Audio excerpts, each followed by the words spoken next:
Story 1. My cousin Julia, 27, started dating my ex-boyfriend Louis, 29, 2 years ago. I, 27, had been with Louis for 3 years. We started dating after he graduated, and I was in my second year of college. We stayed together for 3 years and broke up a couple of weeks after my 20th birthday. It was honestly not a good relationship, and I regret the fact that it was my first relationship as an adult. He and I were perfect on paper, but in reality, things were quite different. He was really insecure and controlling and would not let me do anything that I wanted to by myself, like going out with my friends to bars and stuff, or even let me speak to my male friends. He was always keeping tabs on me, and any time that I did not do things that he wanted me to, he would start manipulating me and gaslighting me to think that I was the reason this was not going to work. I was also pretty desperate to keep him around me, so I would bend over backward for him, but that was still not enough to make him stay. He was the one who dumped me, saying that things were not working out, and then proceeded to block me so that I would not be able to contact him. I tried really hard to get in touch with him, but after the breakup he was completely gone, and within 2 months, I heard from people that he had already moved on to his next girlfriend. So that was a colossal waste of my time, and I really don't like that guy. We had no contact with each other for some time after the breakup, but then when I turned 25, he finally unblocked me and reached out to me to wish me a happy birthday. I did not respond to him, and I thought it was weird that he was texting me because by then I had also moved on, and I was with somebody different. But he still kept texting me even though he did not get a response, so ultimately I had to block him. Then we did not speak for a couple of months again. However, just a few months after my birthday, Julia invited me over, and when I went to her house, she told me that she wanted to introduce me to somebody, and it turned out to be Louis. Apparently, the reason he had been texting me earlier on my birthday was because he wanted to make things right with me before this happened. The two of them had met through work and had started dating and were quite serious about each other. Julia and I have been really close right from our childhood, so this came as quite a shock to me because she had known that he and I really did not get along, and he was quite toxic to me. So I was very taken aback when I realized that the two of them were together. She told me that she knew I would be uncomfortable, but she wanted me to give it one chance, and I really wanted to do that, but it was just too much for me. I wanted to be happy for Julia, but Louis was somebody who had caused a lot of pain for me in the past, and it was my first serious relationship because in middle school and high school, I did not have anybody except crushes, and he had ruined that for me. So I had a major grudge against him in the way that he had treated me in the past. I tried to be as respectful as possible about it, and I told Julia that while I really wanted her to be happy, I could not process the fact that she was with Louis now, and I did not think that I wanted to be a part of her life anymore. She was really upset about it and tried to talk to me several times after that, but I couldn't accept it because she, of all people, had known exactly how toxic he had been to me and how traumatized I had been because of him. But she still went on to date him, and she kept telling me that he had changed and was a better person now, but I did not buy it. She was free to have him in her life and be with him. I did not have a problem with that, but also I had the right to cut him and by association her too out of my life. It was very simple for me, and obviously it was really hard for me as well since Julia and I were really good friends along with being cousins. But then there's something that I absolutely had to do for my own sake, and I did it. After she told me that she had started dating Louis, I stopped speaking to her much, and for the past 2 years we have been really cold to each other because once she realized that I was not going to talk to her, even she started acting distant with me, and I don't blame her for that. We would meet at events and stuff and we would just ignore each other, whereas earlier we had always been the cousins who would stick to each other and gossip about everybody else. But now things were different and I was honestly okay with that. Everybody had their own life and the freedom to do whatever they pleased, so I did not have a problem with her. I just did not want to speak to her. That was it from my side, but I guess she took it personally and wanted to get back at me or something. So she took it upon herself to start talking crap about me to other people from our family and ruin my image, which I did not think was necessary at all because I would never do that to her. I had never done that to her, even though we were not getting along for the past year. She had been telling everybody that I was the reason behind my breakup with Louis, and apparently, I did not have any morals or ethics. She and Louis had been spreading rumors about me, saying that I would flirt with other boys while I was with Louis, right in front of him, and that was the real reason why he would end up getting possessive and controlling. They made it sound like I was the flirt, and that's why he would get insecure when it could not have been further from the truth. It was actually the other way around. He was the one who would be excessively friendly with other women and expect me to be fine with it, but he did not like it when I would have male friends even though I kept it completely platonic, and he would constantly manipulate and gaslight me into cutting everybody out of my life. I found their strategies to ruin my reputation among my own family members very offensive, but I was honestly too busy with my own life to care about what they were spreading, and it was not like anybody actually believed them, so I was fine with it, and I did not respond to that or react since I knew that it would give them exactly what they had wanted. A reaction out of me. I was also aware of the fact that I wanted to put an end to this. It would be really easy for me since all I had to do was speak to my auntie, and she would take care of it all.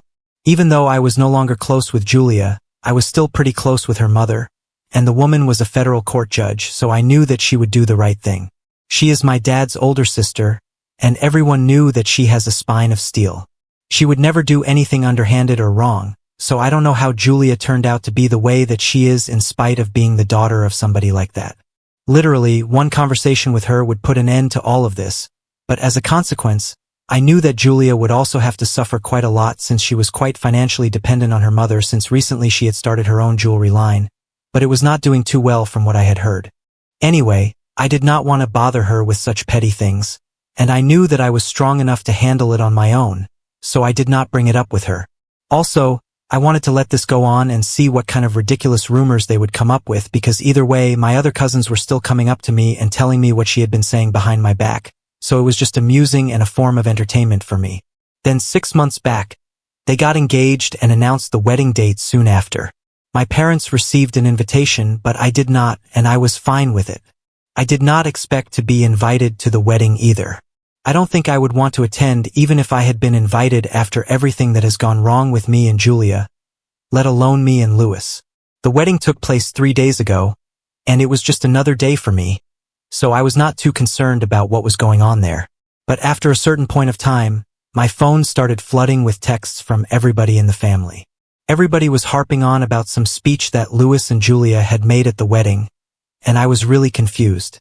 But then my parents called me up and said that they needed to speak to me, so they were the ones who finally told me what had happened, and I lost my temper at that point. Apparently, they had taken the opportunity at the wedding to make a horrible speech about me and spread as many nasty things about me as they could at once. They wanted to turn everybody in the family against me, and I guess they might have succeeded if I did not have anything against them in my arsenal. Julia and Louis have been clever enough not to mention me by name but kept referring to a certain ex-girlfriend who was not present at the wedding, which would only be referring to me because who else could it have been anyway? They repeated all the rumors that they had tried to spread about me already, like I was the flirt and apparently I was a gold digger as well and I would rely on Louis for money and expect him to pay for everything, and he had to since I insisted I was just a college student and could not be wasteful, so I would demand that he took care of me financially when we were together. That was not true either. I would always make it a point to split everything on our dates and never expected him to pay for anything, let alone demand, but the most horrible thing they said about me by far was when they accused me of cheating on him, which is what ended the relationship according to their stories. So now at the wedding, they had said that they were glad that I was out of their lives and had not been present at the wedding since they did not want such a negative influence to be anywhere around them either, and had given the family an ultimatum that from now onwards they could either invite me to their events or them, since if I was present at any family event, they would not be attending. And after that, people started flooding my phone to tell me about it, but I only got to know about it from my parents, and I was majorly pissed, as I mentioned earlier. So I thanked them for what they had done because my parents had left immediately after that speech since they could not stand the fact that Julia was going to such lengths. They also told me that my aunt was really perplexed about what was going on and spoke to them about whether what Julia was claiming in her speech was true or not, since it seemed very out of character for me, and she was right. I hadn't actually done that, and she was completely correct to doubt her daughter about the truthfulness of the statements. Anyway, after getting to know what they had said about me in their wedding speech, I decided to go all out and dug up screenshots from the past to prove that they were lying. I had to do a lot of digging, and it took me quite some time since I had to scroll for several minutes to get to the part that I wanted. Thankfully, after a really long time, I was able to find the screenshots of the chat between me and my ex that I've been looking for. These were around the time from when we were breaking up, and he had been particularly toxic and vicious at that point in time.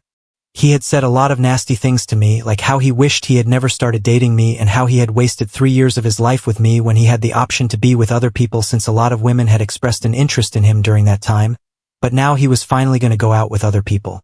There was no mention of cheating, and I am pretty sure if I actually cheated on him, he wouldn't have let it go so easily. Anyway, I scrolled even further back up and I found other chats of him being toxic towards me, and then I went ahead and posted it all online without an explanation or caption because I think those chats would speak for themselves.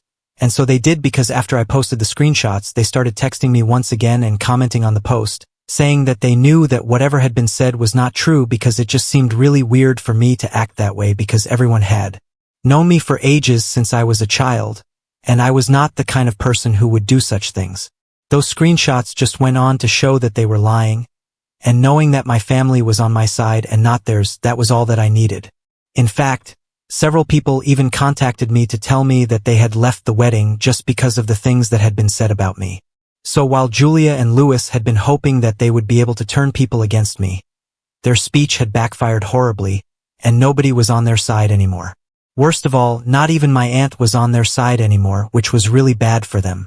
They contacted me on the night of the wedding itself and literally started begging me for forgiveness because apparently, after reading the screenshots that I had posted online, my aunt had spoken to them and expressed how disappointed she was by the fact that Julia had been so dishonest and was trying to ruin my reputation just because she couldn't stand the fact that I had chosen to cut her off because she was with my ex-boyfriend now. Most of the guests had already left because of the ongoing drama, and after speaking to them, my aunt also told Julia that she was very upset and disappointed in her behavior and had expected better, so until she apologized to me and I forgive her, she was going to be cutting the two of them out of her life as well, and then she left in spite of Julia trying her very best to convince her not to do so since she was really depending on her mother. At night, the two of them called me and started apologizing profusely because they knew that they would not be able to make do without my aunt's support since she had been supporting her daughter financially for quite some time now. Julia had actually been planning on shutting down her business and taking a break for some time, which meant that she would have to rely on her mother even more now. But since my aunt had decided to cut her off, things were not going to work out according to plan, and she was really worried for the future, and that's why she had contacted me and wanted me to forgive her, take down that post and speak to my aunt about all of this. I was really upset about everything that happened, so I refused to do that and blocked the two of them. But since then, they have been trying desperately to contact me and get me to change my mind, and now I'm really confused about what I should do. My aunt is a really upright woman. We have spoken. She had contacted me the day after the wedding to let me know how sorry she was about whatever Julia had done. But I told her that I did not want my equation with Julia to affect our relationship since I had not let it happen in the past. And I would still not let it happen now, so it's all cool between us. And I know for a fact that if I speak to her, I can make things right for Julia, but I personally feel like I don't really need to. She is a full-grown adult woman, and she should be able to sort things out for herself, the other consequences of her actions. But then again, I would feel like a jerk knowing that I can help her, and I'm choosing not to. I'm just kind of conflicted about what to do right now, so please help me out. I feel bad for not speaking to my aunt and convincing her to forgive my cousin after she made a horrible speech at her wedding with my ex-boyfriend about me. Update 1. Hello. So first of all, thank you so much for all the comments and support. Before I get into the update, I just want to get one thing out of the way. My parents attended the wedding like a lot of other family members because they are kind of in the older generation of our family, and they were not exactly aware of the rumors that were being spread about me. Louis and Julia were mostly saying it to our other cousins and relatives in the same generation as us, or around the same age. They were keeping the older people out of it, so my parents had absolutely no idea what was being said about me, and so they had chosen to attend the wedding out of respect for my aunt, even though they were kind of aware that there was some bad blood between me and Julia after she had started dating this boy. I had not said anything to them or complained to them on purpose, just like I had not said anything to my aunt because I did not want to drag them or involve them in such petty things. I was above all of that, but clearly Julia and Louis were not. Anyway, my point is that my parents were not aware, and that's why they attended the wedding, so there is no need for anyone to question them or hate them. As soon as they and some of the other people from the older generations found out the kind of things that were being said about me at the wedding, they chose to opt out and are not on speaking terms with Julia or Louis anymore, so it's all fine. I hope that's clear now. Now moving on, it's been 1 week since the wedding, and I blocked Louis and Julia both, so they could not be able to get in touch with me. But that has not stopped them from trying since they keep making new accounts on social media and keep sending me emails even though I just keep blocking them. They are desperate, but I've made up my mind that I'm not getting myself involved and helping them out here. I have kept in touch with my aunt, and she has made it very clear to me that she is only going to resume supporting her daughter after I forgive her. But honestly, I don't think I need to forgive her because for 1 whole year, I had kept my mouth shut, and I had allowed them to say whatever they wanted to about me because I was not taking them seriously. But they thought that it was a free pass for them to take things to the next level, and now they're going to have to face the consequences. There's also another fact that I honestly don't feel like she deserves the support from her mother since she is in her late 20s now, and I think by now she should have a sense of what she wants to do in her life. I can't imagine anybody still relying on their parents for money at this point in life. It's not even like she's not educated enough or is not competent enough. She's just always been way too lazy to stick to a job. It had been that way when we were in our early 20s and had just graduated, and I thought that she would grow out of it, but it's still the same way now. So in a way, I think I'm kind of doing her a favor because not getting any financial support from my aunt is probably going to teach her to be better at her job or whatever. Either way, I have made up my mind that I'm not going to help her out.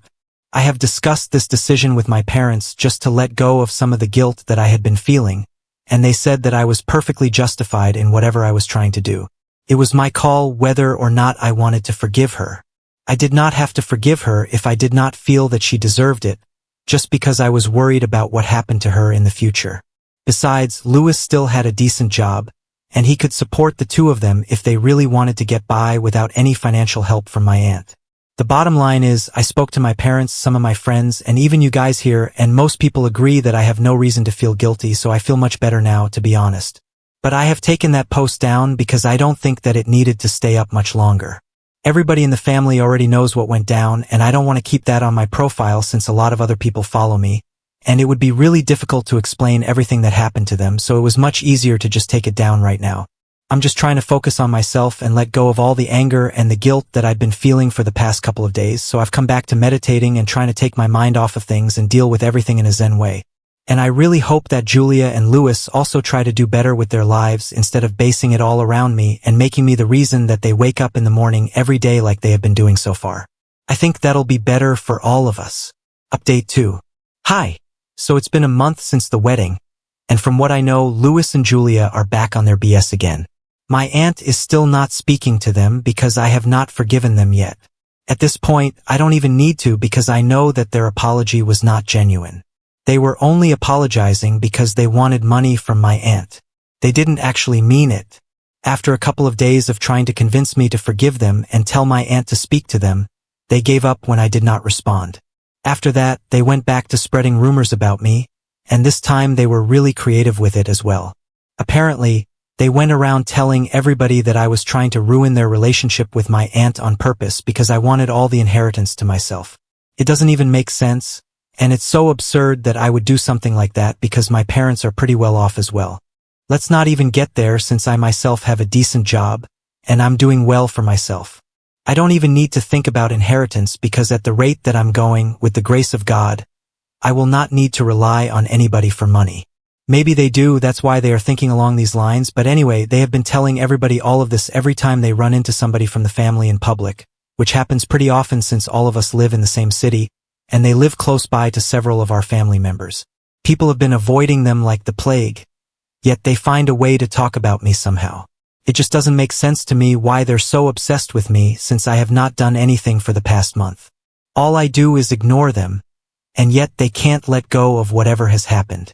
Anyway, I got pretty annoyed by this last week, and I told my aunt about it, and she told me that now, even if they do apologize, there's no way that she is going to get back in touch with her daughter, and she even communicated that to Julia, blocking her again.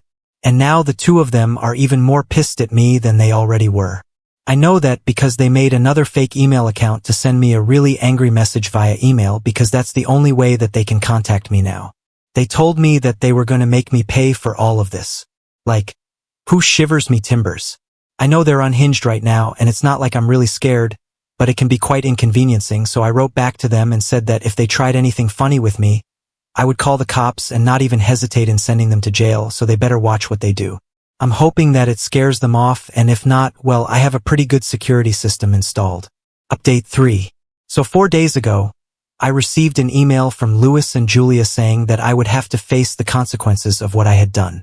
I also warned them that if they tried to do anything funny, I would report them to the police, and yet that did not stop them from doing the most idiotic thing in the world.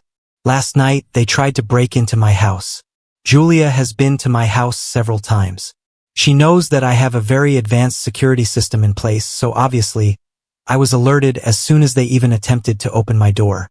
I don't even know why they thought that my door would be unlocked in the middle of the night at around 1 o'clock in the morning. As soon as that happened, I made a call to the police and alerted them that somebody was trying to break into my house.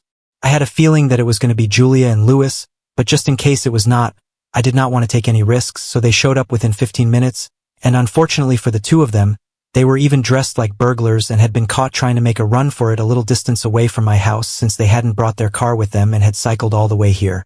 The two of them tried to claim that they knew me personally and were not trying to steal anything. They just wanted to break in and speak to me, intimidate me a little bit. I don't know why they admitted to that, as if that was going to make them look any better in the eyes of the law. Julia immediately started crying once she had been placed in handcuffs and started begging me to not press any charges against her. But I did not have any sympathy to spare for her. You can't just keep screwing up again and again and expect people to forgive you. Louis just kept looking at me with pure hatred, but that hardly mattered to me. I was quite used to that anyway. After that, I went back to sleep because I had work in the morning, and this morning I told my aunt and my parents about what had happened, and they told me that they knew since Julia had used her phone call to call my aunt so she could come and bail her out, but my aunt refused to even go see her. So now nobody knows what's going to happen. I'm definitely going to press charges against them because I want a protective order against them since they are obviously unhinged, and I don't want anything to do with them anymore. Now on to the next story. Story 2. Before we start, if you're enjoying this video so far, please consider liking and subscribing to the channel. Now let's continue. My teen daughter, 14, came to me with some disgusting news. I am shocked and upset and don't know what to do. I am still very good friends with my childhood best friend. We grew up together, we were there through each other's relationships, when we both married the loves of our lives, when we started having children, etc. Our families are very close. She got married and had children a while before I did, so she has older children, one of which is a 21-year-old college boy. I am practically his aunt and know him very well. The past few days I could tell my daughter was in an unusual mood, but I didn't think too much of it. Today, I go into her room and see her crying. I asked her what was wrong, and she said she couldn't tell me and to go away. I don't know why, but I got a really bad feeling about the situation and asked to see her phone. She freaked out and started to scream at me. After a while, I got it out of her that she and this 21-year-old man have been in contact, talking, SL texting, calling over the course of the past year. WTF? My daughter was in 8th grade. She gave me more details about the situation and said that he would encourage her to tell him her problems. So they began to form a close relationship. He started telling her that he really loved her and saw her as a little sister, but told her to keep their friendship a secret from me and my best friend, his mom, and our families. Here is what I know about their relationship. He would video call her at night after everyone was asleep, and they would talk into the night. He would often go on rants to her about how they can't have a boyfriend-girlfriend relationship now, and my daughter wouldn't really know what to say. She would just listen. He constantly talks to her about inappropriate things that I don't want her exposed to right now, such as his drinking habits in college and stuff like that. He talks to her about his problems, and I see an issue in this because a lot of his problems in college are nothing a 14-year-old needs to know about. I don't mind her knowing about that stuff, but I would like her to be taught about it in a more responsible way. His friend apparently called her drunk one time and began to say explicit, inappropriate sexual things about both her and my best friend's son. Example: "You go down on him already, girl. I want to vomit." Whenever we have family gatherings, we usually let all our children hang out together, and my friend's son joins them. Of course, we assume he's just babysitting and watching over the younger kids. Apparently, at a gathering this weekend, he had taken my daughter aside and kissed her on the lips. It was her first kiss. He told her he has feelings for her, but that they can't do anything right now. I am livid. My daughter feels that she might have feelings for him, but she is also shaken at the same time because she's uncomfortable. Deep down, I know there's something telling her it's not right, hence why she's so upset. She told me she feels like she likes him, but at the same time, She doesn't want him to come over anymore. I feel so sick. I feel like a terrible parent for letting this happen under my own roof. How could I have let this happen? There is so much more. This is only a small portion of the stuff she's told me, but I think it pretty much sums up their relationship. I don't know what to feel right now. Part of me wants to go over to my friend's house right now and scream at her son. Obviously, I'm not going to do that, but I really need some advice. I'm going to tell my husband later, and I know he's going to be extremely livid. I don't know what's going to happen with me and my best friend either. I don't even know if I care at this point about my relationship with her. I need to get some help from my daughter. I'm also afraid that she's leaving details out. I don't know how bad this is. Sorry, I'm just rambling. My head is spinning right now, and I can't get my thoughts together. Edit for more detail. I asked her to show me the text between them, but he apparently made her download this texting app that automatically deletes their conversations each day. He made her do this so that they wouldn't be caught. Update. I found that in the app Instagram, you can privately message people. I found this disturbing exchange between them. I believe the context is that my daughter blocked him on the texting app they used, and the boy became extremely angry and messaged her on Instagram. The gray texts are my daughter, and the white ones are from him. I am beyond pissed off right now. The exchange was from 2 months ago. Op's daughter. Sorry, I was just feeling lonely, had a bad day. Groomer. Can you shut up for like a minute? Everything's is about you. I had a long day, and I don't respond to your texts and you block me. You're a piece of S. Op's daughter. Okay. I'll just disappear then. Groomer. Unblock me or I'll ruin you. You're a dumb 8th grade. You don't want to mess with me. Op's daughter. Okay, I did. Update 2. Early after my daughter told me about the situation, I told her to block all communication with him, which she said she would. I had checked in with her later to make sure everything was deleted, and it thankfully was. And I told her that she was very strong and that I was proud of her. She knew me and her father were planning on talking to his parents, but all of a sudden, in the past hour, she kept trying to convince us not to and kept insisting that it wasn't as bad as she made it out to be. She kept saying it was her fault and seemed to get increasingly anxious. Me and my husband sat her down to try and work through the feelings and ask her where it was coming from when she broke down into tears and told us that the boy knows that she told us and had messaged her. What I didn't know is that right before she blocked him, she messaged him out of fear, saying she was sorry, but she had told me about their relationship and what had happened. She told him that she wasn't allowed to talk to him anymore or something like that. She blocked him without giving him the chance to respond. He apparently knows what her Tumblr account is and decides to create an account just to message her there. WTF? Here is the message he sent. I have never seen such a manipulative and horrific message, but it worked because it got to my daughter's head. She has been begging us to just drop everything and leave him alone. Obviously, we are not going to do that, but I'm at a loss on how to convince my daughter that things will end up okay. We've all agreed to go to bed since it's been a long night. I've kept my daughter's phone in my room, so he won't contact her in the middle of the night. Tomorrow, we will deal with the situation once we are thinking more clearly and are able to take the best course of action. Thanks so much to everyone for the overwhelming support. It's really nice to have a place to vent to people, and the advice really helped. I'll try to make an update post later this week once I get the ball rolling on putting an end to this. How could you think I'm a bad person? You're the person I trust the most in the world. Some of the things I have told you are things that I've never told anyone in the world. You are selfish and evil at heart. If you can really turn against me like that after everything I've done for you, when I've told you that I love you, I really mean it, but you are crazy to interpret me saying that as something more than just us being friends. You are like a little sister to me. Why the hell would I want a 14-year-old? You are delusional. Whenever I would speak to you about how we can't be in a relationship, it's because I thought you wanted something with me. I'm totally fine without you, dude. You're the only one who needs me. I'm the only one who has helped you through all your things when turned against you, who was there for you and talked to you whole night even though he had so much work to do. Me. Who was there every time you felt depressed. Me. I can name so many other things. I kissed you on Saturday because I thought that's what you wanted and felt like you would kill yourself if I didn't. It's messed up how quickly you can turn on me and use the things I've done against me to hurt me. I don't know what else you told your mom, but I'm tired of your drama and don't really want to be friends with you anymore. Sorry it came to this, but it's something I've been thinking about for months, but all the stuff you do really affects me, and I think it's best for me if I cut out your toxic energy. If you care about me at all, you'll go to your mom and tell her that you lied and exaggerated like you always do. You owe me that after everything I've done for you. Don't screw me over like you screw all of your other friends.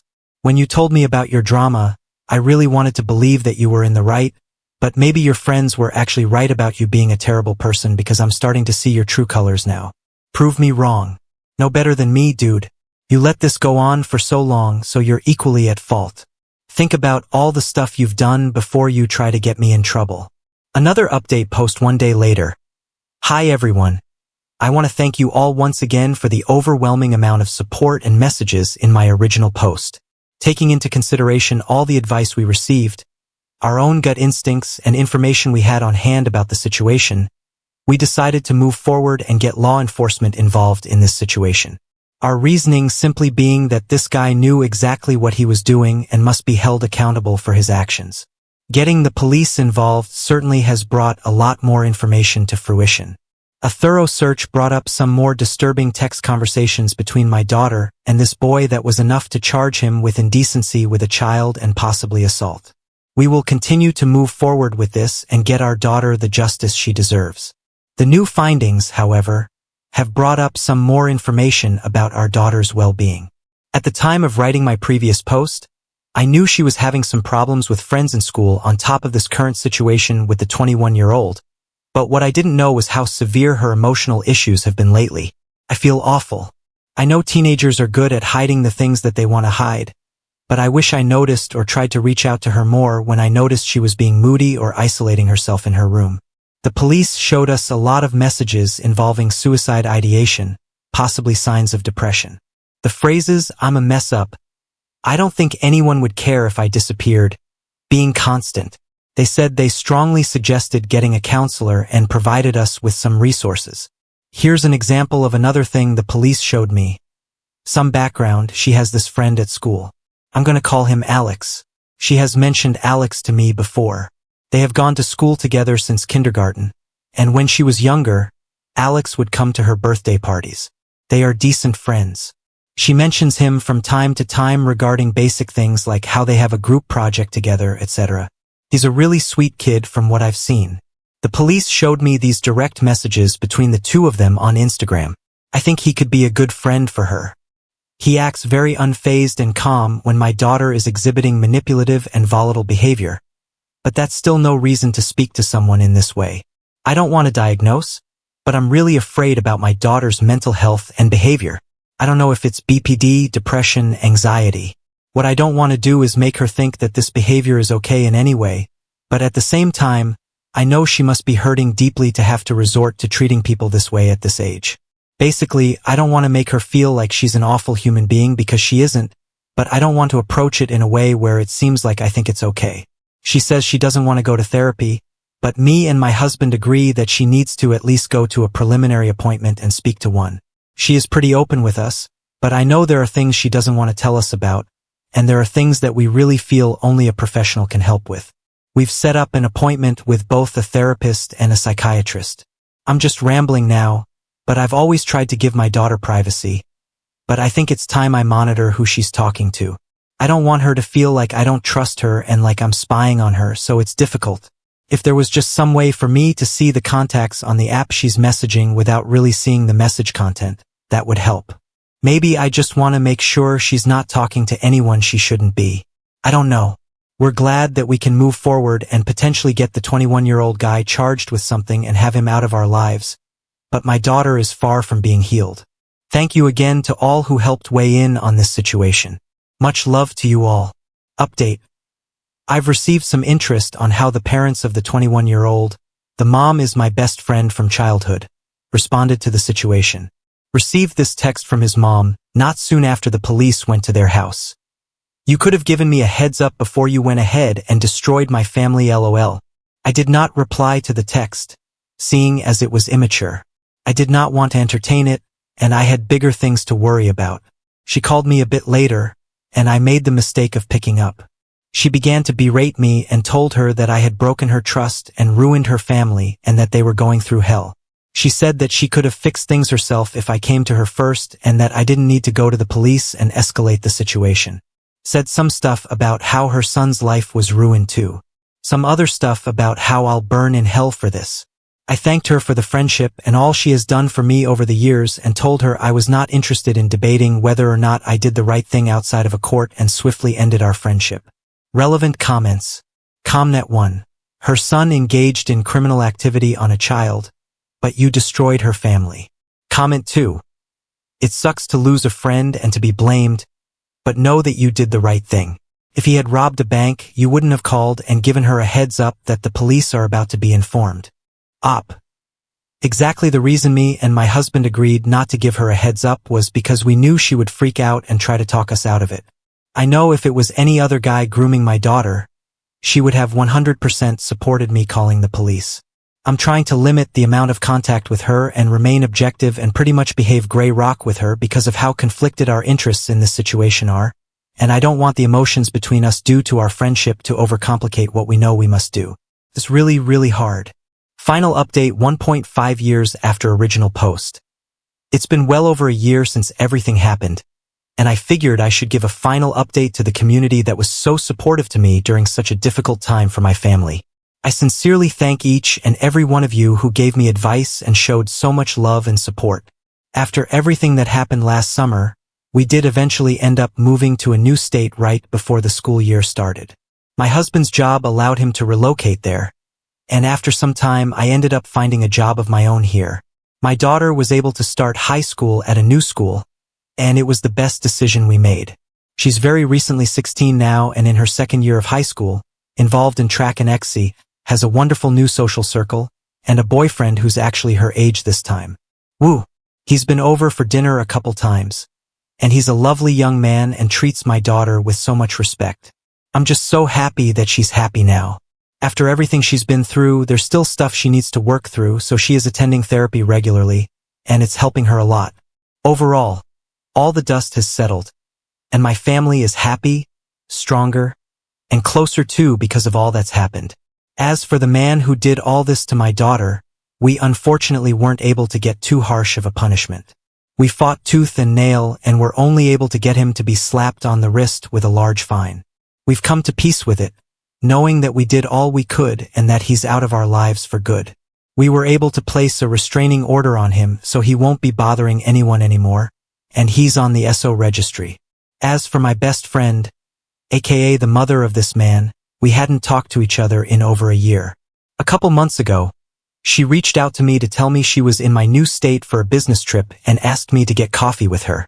I declined at first, but she called me and told me she just wants to meet for closure and that she's missed me and wants to apologize for her part in everything.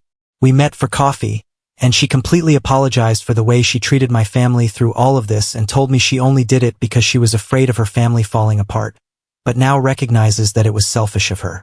She wanted to be friends again in some capacity if I was okay with it.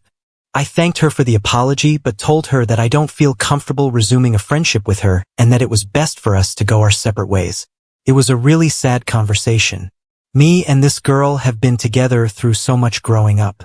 She has been my rock during some of the most difficult and scary times in my life, and vice versa. It was hard not to be sad or second-guess it, but I knew it was best. I don't want ties with her family or any connection there. Thank you again, Reddit, for everything. I'm so grateful. Now on to the next story. Story 3. My affair is slowly coming to light. I'm scared I'm gonna lose everything I once had and go back to nothing. I tried posting a few days ago but could not find the post. It must be lost in cyberspace. I don't even know if this is the right forum at the moment. In a nutshell, affair partner got served divorce papers out of nowhere 2 days ago at work. Her husband knows of us and me. It's only a matter of time before my wife finds out. I don't know if I have days or hours before the world as I know it is gone.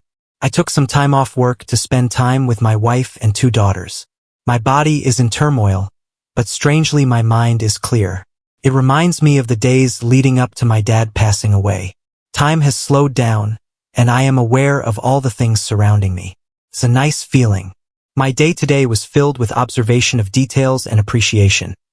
My wife's smell and the clothes she wore, my daughter's laughter, the color of the kitchen tiles, the dog, the yard. I feel blessed to have a healthy and beautiful family. What will my daughters think of me? I look at my wife that I love with all my heart, and I see a woman who stood by me no matter what. We had our fair share of ups and downs like most couples, but I never imagined a life without her. How do I justify a 6-year affair? Is that even forgivable? I don't know what the future holds. All I know is that the storm is coming, and I am here basking in the sun until the clouds come rolling in. I plan to confess over the weekend, even if I know the outcome. I pray she does not leave me. This was so not worth it. Any suggestions on how to confess? How do you start? What do I tell my daughters? I have already made an appointment with a therapist. What else can I do? Wish me luck. Edit. Thank you all for your comments and suggestions. Some of them were hard to read. I don't have time to address all comments, but will reply to a few to clear some things up. Yesterday, I reached out to my brother for advice. He left his wife some years ago and married his affair partner. He seemed happy with her. The grass is not greener for him after all, and he is planning on leaving her but is stuck at the moment. His advice is to not tell my wife and to minimize if confronted. He also said I should let down AP gently, so she does not go nuclear on my wife and family. I am hoping for the best but preparing for the worst. Update. I was prepared for all scenarios but not this one. The doomsday did not come in the shape I was expecting. Affair partner ended up convinced her soon-to-be ex not to spill the beans to my wife in exchange for a smooth divorce. I thought I was in the clear. Yesterday, AP sent me a blurry photo of my wife in the car with another man. She claimed they walked hand in hand to his car from a store in a nearby town 2 hours earlier. She got a shot of the plates too. After some digging, I now know she is having an affair. I don't know how long for sure, but at least 6 months. He is a single dad our age and is telling her to leave the marriage. She is telling him she loves him. I'm afraid to confront her. I feel numb at the moment. I took a day off work. Any advice? I love her and want to stay married. Edit. Any advice on how to proceed? Should I just let it run its course and monitor? Should I confront and hope for the best? Should I confess to my affair and hope we all can come clean and make way for a new marriage? I am so utterly confused. I have rehearsed the things I would say and do if she was to find out about my affairs. I was not prepared for this. Update. My marriage seems to be over. I confronted my wife this past weekend. I sat her down without warning and told her I knew she was having an affair and with whom. I asked her if she loved him and what her plan was. She was caught off guard. She went to the bathroom for 10 minutes.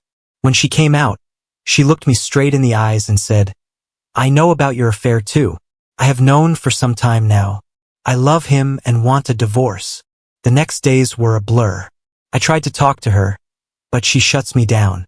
She has moved into the spare bedroom and is making appointments with law firms. She has told our 2 girls. I have signed up for emergency therapy. I am on meds for dealing with anxiety and lack of sleep. This is surreal. I heard her talk to him last night and cut the internet cord. Kind of crazy because I need internet for work, and she just switched to her phone. Ah, man. So many emotions are running through me. I made love to her last week, and today she is a total stranger. How does this happen? How can she not feel any emotion? Over 20 years gone. All the love, friendship, partnership, intimacy, jokes, memories, plans for our future gone just like that. No looking back. I feel so blindsided, and the only person I can talk to is my brother who lives across the country. Sorry to vent here to you fine people on here. I just need to get this out. I consider this saga concluded as there has been no update in 2 years. Now on to the next story. Story 4. My daughter almost had a breakdown in fear of asking me to be in the same room as my cheating ex-wife. We have not spoken to each other in 6 years. My ex-wife cheated on me 6 years ago, and when I discovered her in a 4-month affair with a married man, we shared a 15-year-old daughter together and co-parented it exclusively through my sisters or email. I found out because AP wife sent me all of the pictures and videos that they took cheating on us with on his phone. Some of the deal breakers for me were that she did anal and facials with AP but flat out refused to do those acts with me, citing that those acts were disgusting and against her integrity as a woman. She literally told me, her body, her rules. Before presenting her with the evidence I had given her a chance to come clean. However, she gaslighted me, even swore on our daughter's life. I told her that if you had any integrity or respect for me at all, you would tell me the truth right now. She held firm that I was crazy and making wild accusations with no facts, so I then present the facts.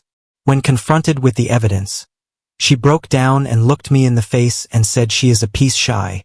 I knew her betrayal was beyond disrespectful and ultimately something I would never forgive. I told her to go forward under no circumstances except health, safety, and the life or end of our daughter should she contact me. We divorced soon after. Fast forward 6 years later, last month my daughter asked if I would attend a dinner that she was cooking to prepare for her baking and cooking competition. I of course agreed, but the kicker was that her mother or my ex-wife would be there too. She knows why we divorced and accepts my NC with her mother. Mind you, I haven't seen or spoken to my ex-wife in close to 6 years. At the dinner, some of my former in-laws and ex-wife were there and will be there as my sisters and myself. My daughter's food was delicious, and everything went smoothly. 1 week after dinner, I received a phone call from my ex-wife that I obviously answered because I thought something was wrong with our daughter. Nothing was wrong with our daughter, but ex-wife wanted to sincerely apologize for her actions in the past and the damage she did to break up our family.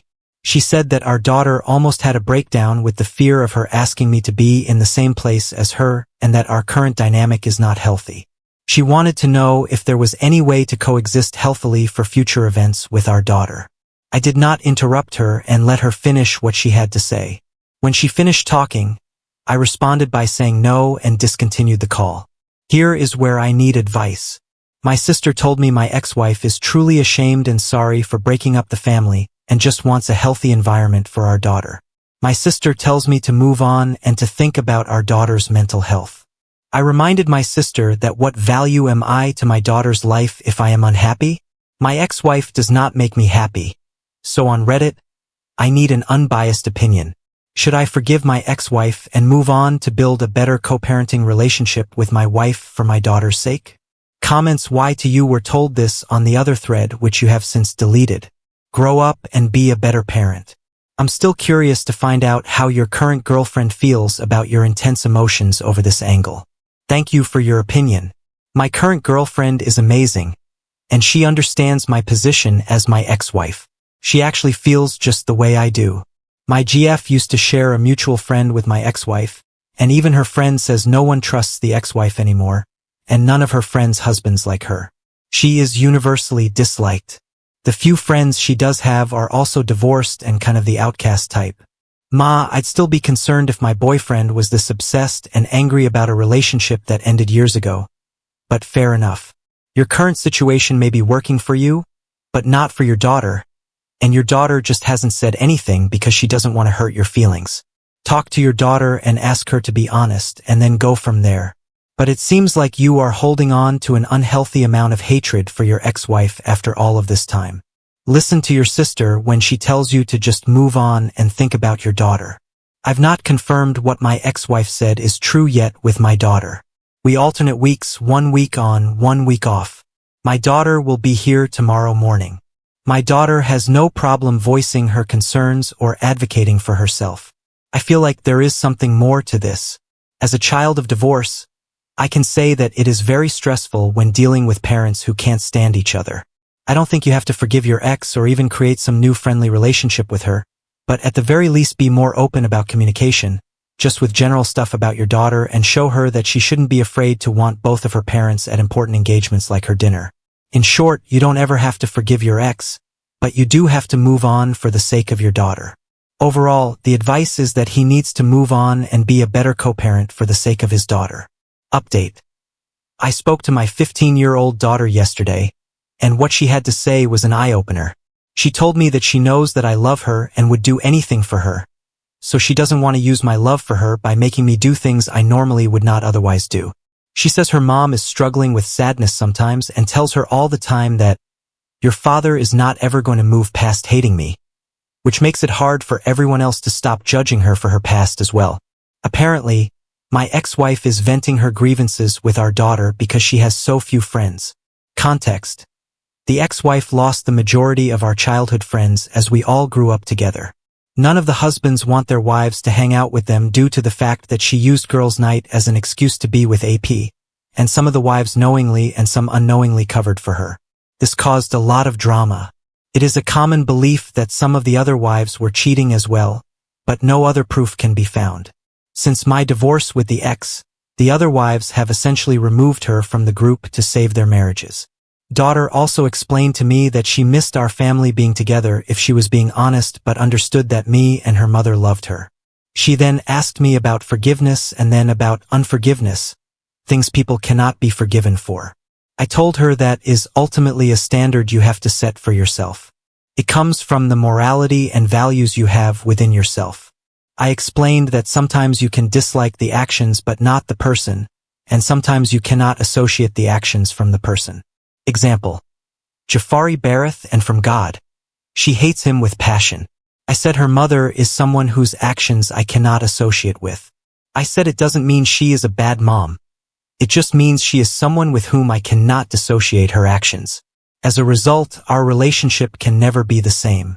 I then told her that just because someone says sorry, it doesn't mean that everything is okay. Unfortunately, some actions have consequences, and in her mother's case, her actions are part of who she is as a person. Daughter then asks me if I have ever forgiven someone who has hurt me before, and I say yes. I have forgiven a lot of people. Forgiveness is a very important quality to have as a person. Ultimately, we had a very good conversation last night, and she said me and her mom will always be there for her when she has big life events. I will be talking to my ex-wife soon about her comments to our daughter. Comments: User 1, your daughter seems like a very mature and thoughtful exact story. It's extremely stressful to have two parents who cannot have a conversation. I'm in my 20s now, but growing up was very painful and damaging. I wish my parents would have grown up and put their love for me first, but their hate came first. User 3, TBH, from the previous post, I got very weird vibes and all this hatred is really unsettling to say the least. The OP hates his ex more than he loves his daughter. Update 2. So after my last post, I decided to schedule an appointment with two separate therapists who specialize in marriage and family counseling after divorce. I saw these two therapists over the course of 5 months. I did 5 sessions with each therapist, 1 woman and 1 male. In the sessions, I went over all the issues I dealt with my ex-wife and the current dynamics we have in place now. I showed both therapists my Reddit post and wanted truly to non-biased opinions from two professionals of the opposite sex. The advice they both gave me provided the contrast I needed to make any necessary changes in my life. The first thing I did was invite my ex-wife to join me in 3 planned therapy consultations, which I would pay for. The goals were simple.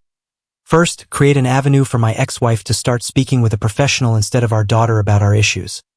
Second, give her closure, not forgiveness, but an opportunity to give her any answers she may need to recover and be a better mother and person to our shared child.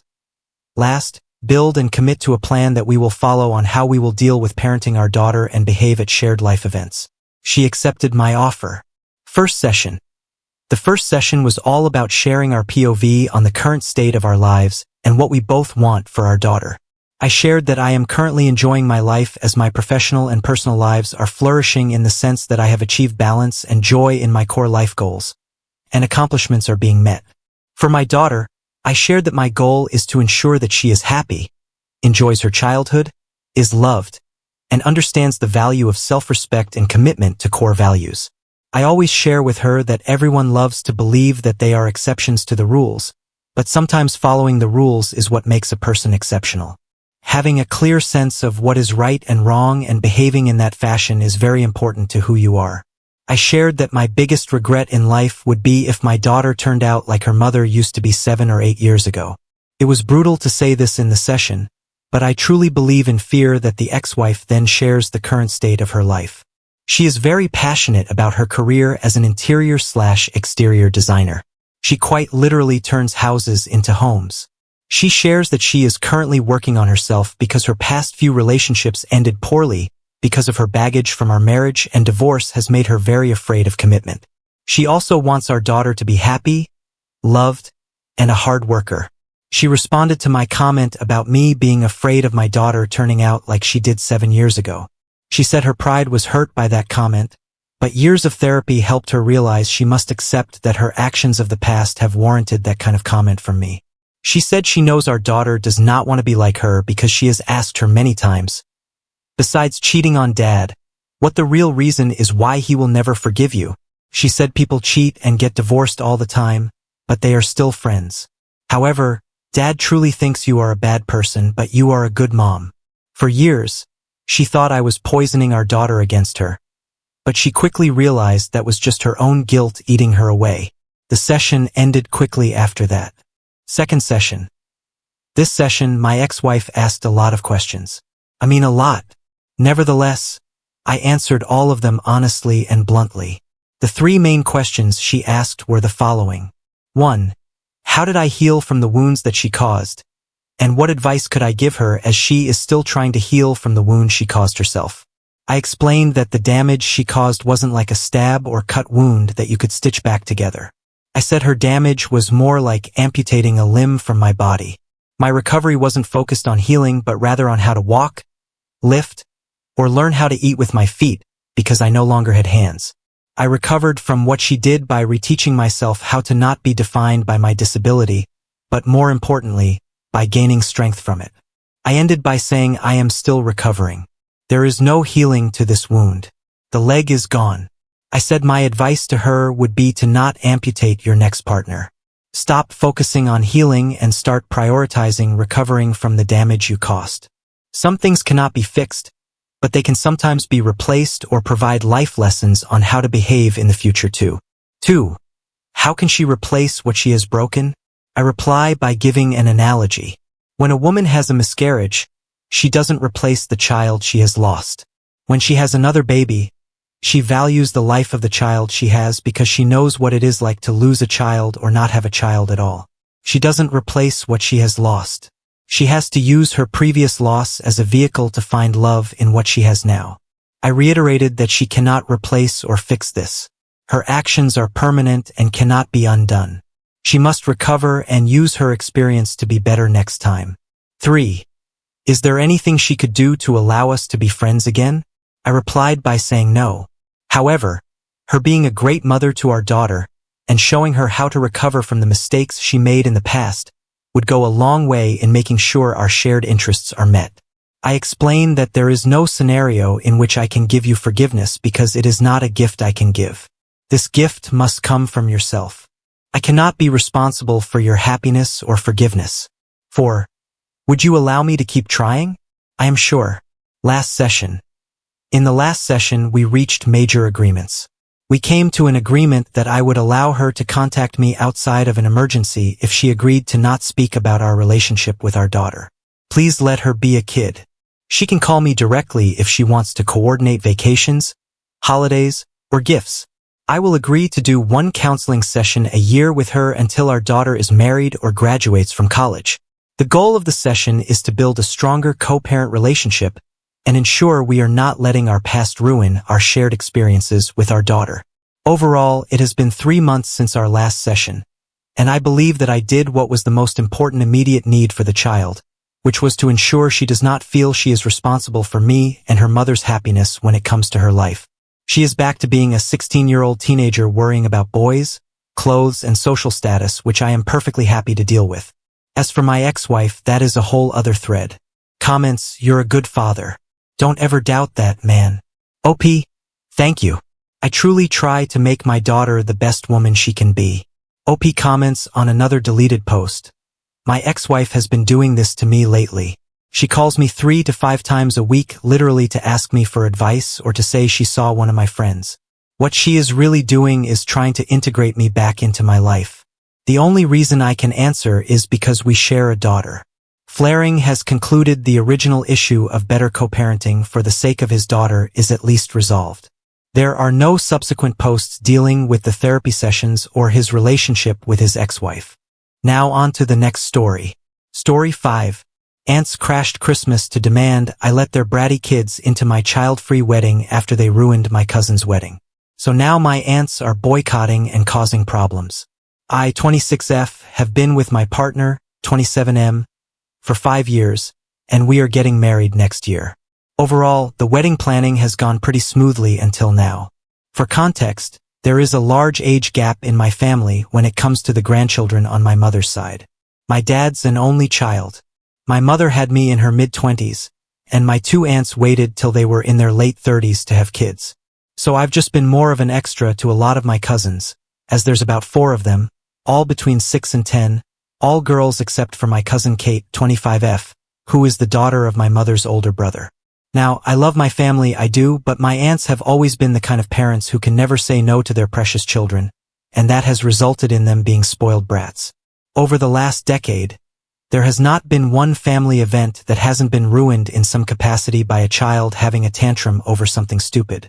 In the last year alone, we've had tantrums over not wanting to leave a party even though the party place was closing, not having the correct flavor of strawberry ice cream at our grandfather's 85th birthday, or just getting a pack of hair bows that didn't match each other's, and many others that, TBH, the reason why are so stupid they feel made up.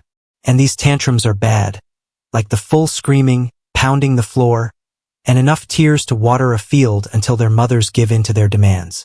The husbands are just real walkovers, TBH, and let their wives deal with the kids. It took a long time to even bring my partner to one of our many family events just because I always knew these tantrums were going to happen, and I didn't want to scare her away.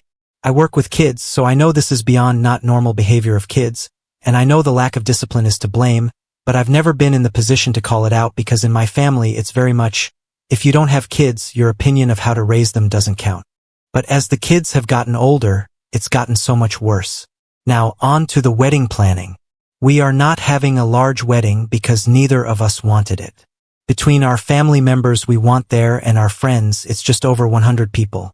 My partner's family has no kids under 16, and when the idea of having a child-free wedding came up, it was clear my partner liked the idea of no one under 16. TBH, I was happy with it as well, as our dogs were going to fill the roles of ring bearer and flower girl anyway, and we both knew there was going to be at least one tantrum, and neither of us wanted to subject our friends and her family to those. My parents and grandparents agreed that it would be nice to have no kids for a change, and with that, we sent the invitations out. Not long after the invitations went out, we had my cousin Kate's wedding. She grew up 3 hours away and hasn't turned up to really any family events in the last decade, but her mother made her invite everyone to show off, as there were over 400 people. Don't get me wrong, you could tell a lot of money was put into the event, and it was lovely, but I personally wouldn't have liked it for my day. Her new husband had a niece and nephew, so they did the flower girl and ring bearer roles, and yes, there were tantrums thrown when that news broke. It only took 5 minutes into the wedding for a tantrum to happen because one of the kids wanted to sit at the front and not a few pews back. My partner has gotten into the habit after 4 years of these events of keeping track of the tantrums on her notes app, and she counted 3 in the church alone. It only got worse as it was raining after, and the kids didn't want to wear jackets to get to the car, and many tears happened. The meal wasn't much better, but thankfully we were at the head table with my grandparents away from it, but you couldn't not hear the whining and shouting occasionally throughout the meal. Things got bad when, at some point before dessert, 2 of the kids came up to me and asked why they were not invited to my wedding, as they had been for Kate's. A bit stunned, I just replied that the place we were having it was only for adults. That obviously was the wrong answer because almost immediately another tantrum about how apparently their parents had promised them they would be the flower girls at my wedding erupted. Thankfully, they're small for their age, so it was pretty easy to pick them up and move them away from the head table, which was on a stage and away from people staring. While this was happening, my parents were confronted by my aunts asking how it was that their kids were not invited. My parents just repeated the same thing as I had said, and this also wasn't good enough. At this point, my grandfather and I were behind them with 2 of their screaming children. I honestly don't know what came over me, but I blurted out, "You really cannot see why I might not want to have your children there on my wedding day? Can you please stop discussing this right now? It's not the time, and people are already staring at us." And left. Well, Let's just say that while most of my family agreed with what I said, now my aunts are refusing to attend the wedding until I apologize to them and their kids and invite them. Some family members think it was the wrong time to say anything or just agree to keep the peace, but honestly, I don't want to, as I don't think what I said was that bad, especially considering the thing I knew that the groom's family were saying after the wedding from what I heard from Kate and her new husband. Update. I'm okay, so never expected this post to get as much attention as it did. So yeah, here's an update. So yay, Christmas happened, and yay, it was apparently a show I had planned ahead of time to spend Christmas with my partner and in-laws who live over an hour away, and then celebrate Boxing Day back at home with my parents and grandparents. But to my surprise, my mother contacted me late on Christmas Day just to say the Boxing Day celebrations were called off after a disastrous Christmas meal with the family, which at the last minute included the aunts and the children.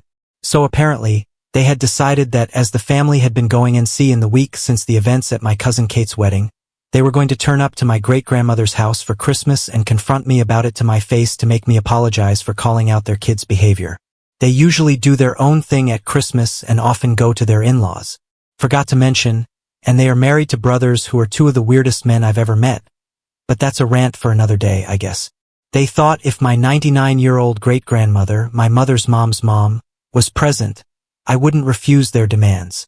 However, they failed to check that I might not be there, and according to my father, their faces when they realized their plan had backfired were hilarious. Obviously, their little terrors were running rampant and screaming their heads off, and one even had a temper tantrum because there were no presents for them under the tree. The aunts had turned up in the middle of the Christmas meal, several hours after all the presents were opened, but apparently, the kid couldn't comprehend that. According to my aunt, at one point, my great-grandmother got so annoyed at the screaming she yanked her hearing aids out. No one in the family had thought to fill her in with what had gone down at Kate's wedding. It was one of those, we all thought someone else had done it, so she was a bit confused at first. She knew the wedding was child-free, so she couldn't understand why they were making such a fuss about it and to just get over it. She said she'd like to enjoy the likely last wedding she'll ever attend in peace, away from screaming children. My family has a very dark sense of humor. Between that and what I had said earlier, I think most of my family have just had enough of their crazy excuses. Obviously, after Great-Granny said this, they went on about their poor angels, but they didn't have much of a leg to stand on as pretty soon after they opened their mouths, the terrorists had gotten into my grandmother's homemade baked Alaska and had dropped it, ruining the dessert for everyone. Apparently, my grandfather just snapped and told them to get out and let them enjoy one family event in peace, and they needed to get their children's behavior in order if they ever wanted to be invited to another family event, as their children's behavior was out of line and was only going to backfire on them the older they got. This man had served for over 10 years in the army and another 25 years as a police officer and is terrifying when he snapped. So understandably, they got out of there ASAP. My great-grandmother even opened one of her fancy bottles of whiskey to celebrate. My grandfather had been one of those who did not want to disinvite them and keep the peace. He's financially contributing to the wedding, but when I got home yesterday, he gave me full permission to resend their invitations. I had originally decided to not resend my aunt's invitations but give them a warning that if they turn up with their children or try to cause a scene, they will be escorted off the property immediately. But now, after an emergency family meeting on Boxing Day, we ended up just resending their invitations and instead just using what we would have spent on the 4 meals on jewelry for myself, my mom, grandmother, and great-grandmother as a memento. My parents and partner are 100% behind me on this, and we're lucky that our venue is owned by my soon-to-be in-laws, and with that, security is included in the cost, as they have had several crazy family member stories from renting it out for weddings and events over the last 30-plus years. It's run in-house by my soon-to-be brother-in-law, so we have full control of who is allowed on the property during the wedding. My maid of honor and bestie has also volunteered herself in the case of one of them turning up in a white dress to be the one to take one for the team and spill a glass of red wine. Her backup plan is using my dogs, both West Highland Terriers, who will be at the wedding, who are trained to pee on command and have an accident. She's a drama teacher, so I'd be pretty confident in her being able to make it look convincing as an accident if a worst-case scenario happened. In terms of if I knew the kids coming up to me at the wedding was their parents' way of guilt-tripping me, yes, I did know this. This is far from the first time it has happened. For example, when one of the terrors had their Holy Communion, It fell around the same time my partner and I had adopted our 2 dogs. We hadn't expected to get 2, but they were inseparable, and we just fell in love with them immediately and took both home. My job requires me to work Saturday mornings, so I couldn't attend the church service for the communion, and there was no real way I could get it off. So early on, I made sure everyone knew I wouldn't be attending the church service, making sure to hand-deliver a card with money in for the child the day before with a small gift, because apparently, to my aunts, money doesn't count as a gift anyway. Later on, at the meal, the sister of the child who had their communion just came straight up to me during the event and asked me why I never turned up to the church in front of everyone and asked where was their puppy. Apparently, my aunt had told them one of my puppies was for them. Let's just say tantrums happened, and the puppy they did end up getting lasted 1 week. It now lives with my in-laws. They hadn't pulled that stunt in a while, at least not to myself, so I guess that's what threw me off more than anything else, as with what was said by Kate's in-laws. Not long after I got back to the table, Kate's now mother-in-law sent us over a round of drinks to help with our growing headaches, and there was a lot of, "How on earth do you deal with this on a regular basis?" and, "Oh boy, they're going to be nightmares when they're older." We were also betting with the rest of the bridal party when the next tantrum would happen. My partner won, betting when there would be one just before the speeches, and a few rounds of who could guess what the reason for a tantrum was. Thanks to my partner's 4-year-long notes, Kate's in-laws also share my family's dark humor. So later in the night, we were betting which would be the worst once the teenage years and all those hormones hit. Was it the most adult way of dealing with it? Probably not, but we were too drunk and annoyed to care about that. Comments. Comment 1. Glad things are working out, and just have to say, loving your great-grandmother. OP. Oh, truly, the woman is iconic. She also technically got this whole saga started as she set me up with my partner all those years ago. Comment 2. 3 cheers for Grandpa and Great-Grandma. Those 2 are easily the heroes of this story. Of course, after the little shits ruined dessert, I wouldn't be surprised if other relatives were getting in line to tell the aunts off. Oh yep, they ruined dessert for basically every family member over 50. It was about 25-ish people, and a lot of them live over a day's drive away, so they only get my grandma's baked Alaska once a year at Christmas, so they were not pleased at all. Now on to the next story. Story 6. I discovered my wife's affair profile while on vacation after overworking myself for months. So I catfished her into meeting a stranger at a hotel where I ambushed her with divorce. My wife and I met when we were both working in the same office building 7 years ago. She was working a few floors below me, and we would often ride on the elevator together when we got to work. I always thought that she was cute, but I was a little nervous to say anything. As it happened, one Saturday, I had to run into the office to grab some things. When I was leaving, I got on the elevator, and she was there without anybody else around. We struck up some conversation, and I jumped on the opportunity to ask her out. Things got serious with us pretty quickly. When she got pregnant about a year into our relationship, it wasn't the end of the world for us. It was unexpected, sure, but there was some excitement there as well. Don't get me wrong. Now that our son is here, we both love him more than anything in the world. But if we could have had him at a different time, we would have. We had some struggles in the first couple of years of our marriage because I think we both felt like we were forced into it. Even through all of that, I never doubted that she was the one. We both loved each other, and we were dedicated to working through our problems. As we got older, things slowed down for us. She was able to quit her job to focus on raising our son, and I was doing very well at work. One of my coworkers tragically passed away unexpectedly, and while my entire office was mourning the loss, we had to pick up the work left behind after their death. I had taken on a large sum of their workload because of that. I was spending long nights in the office, going in on weekends, and even on some holidays. I cared a lot about my work, and I wanted to make sure everything was getting taken care of. Plus, I thought there might be an opportunity for growth if I continued putting the work in. My sex life with my wife virtually died when that happened. It's not at all like I wanted it to be, but I was so exhausted after every day that the thought never even crossed my mind. I wanted to go home and eat dinner, then sleep. It wasn't for lack of trying on my wife's part either. She would tell me that she wanted us to spend more time together, and I would promise her that we would after everything was finished with work. I know that none of this is exactly my fault, but if I were to take any of the blame for what happened, It would be my work projects that were supposed to take weeks, took months, and I was overworking myself to the point of being physically ill sometimes. I hit my breaking point with work when I realized that I had worked for 22 days without a single day off. I spoke to my boss, and I told him about everything I've been doing. He assured me that my work hadn't gone unnoticed. He gave me a handsome bonus, and I cashed out a week of vacation to take some time to relax. I was excited to be able to decompress at home with my family. However, when I was home and doing nothing, I had all the time in the world to notice the things that were off with my wife. As much as she wanted us to be intimate just weeks before, she didn't seem to be interested when I was free. Of course, I didn't want to pressure her or push her, so I just let it slide. She had been spending a lot of time at the gym working out. I hadn't even noticed the changes in her until I was on my vacation. She had toned up a lot of her body, she got her hair done, and she had a lot of newer clothes.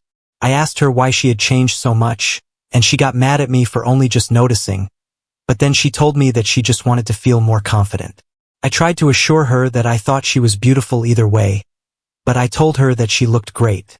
During the week, I honestly got a little bored without having anything to do. Tax season was coming up, so I started going through my banking information to prepare. As I was going through it, I found some strange charges that I wasn't familiar with. Almost everything I saw was accountable and recognizable in my bank statement except for these few charges. I didn't know what they were, so I googled the charge name to see what came up, and I thought maybe that would jog my memory. What I discovered was that it was a charge for a website called Ashley Madison. When I first heard the name, it sounded familiar. I knew I had heard it somewhere before, and initially, I thought it was some kind of hair care thing my wife must have gotten. However, when I looked up what it really was, I found out that it was a website for married people to find others interested in affairs.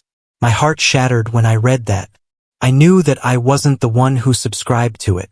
My wife had paid to use an app that would set her up with another person, betraying their marriage. I needed to see for myself if she was actively having one. I made an account on the website, making a fake profile to snoop around. Unsurprisingly, there were a lot of other accounts that were clearly fake and phishing for information on the users. After some looking, I found my wife. She had pictures of herself showing her face completely. Anybody that knew her would instantly recognize it was her if they saw it. She was barely being discreet about wanting an affair. On top of that, in some of the pictures, she was wearing very little clothes. She was clearly showing off her body to potential affair partners. She stated in her profile that she was looking for fun because she felt like I was ignoring her. I was furious and heartbroken all at the same time. It was very confusing to understand where she was coming from by saying she felt like she was being ignored. I knew that I had been working a lot, but it was out of my control a lot of the time. I took the opportunity to message her and flirt with her to see if she would react. I told her that it was such a shame that her husband was ignoring her because she was flawless, and he didn't know what he was missing. Not long after I sent the message, she replied. She was fully responding to every advance. She was being extremely sexual too. She was asking me for pictures, offering to send some in return. I knew then that this wasn't her first conversation on the website. If she had been talking to other men like this, just how far had it gone? When she got home, I pretended like I knew nothing. She had just got back from the gym, so she was hopping in the shower. I took that opportunity to look for the app on her phone and see what she'd been saying.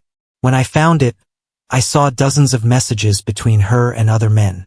The most shocking part of it all was seeing men that she and I both knew talking to her. They were our son's friends' parents, people in the neighborhood, and some people I even worked with. I had no idea that many people would be using a website like this, but we live in a pretty messed up world.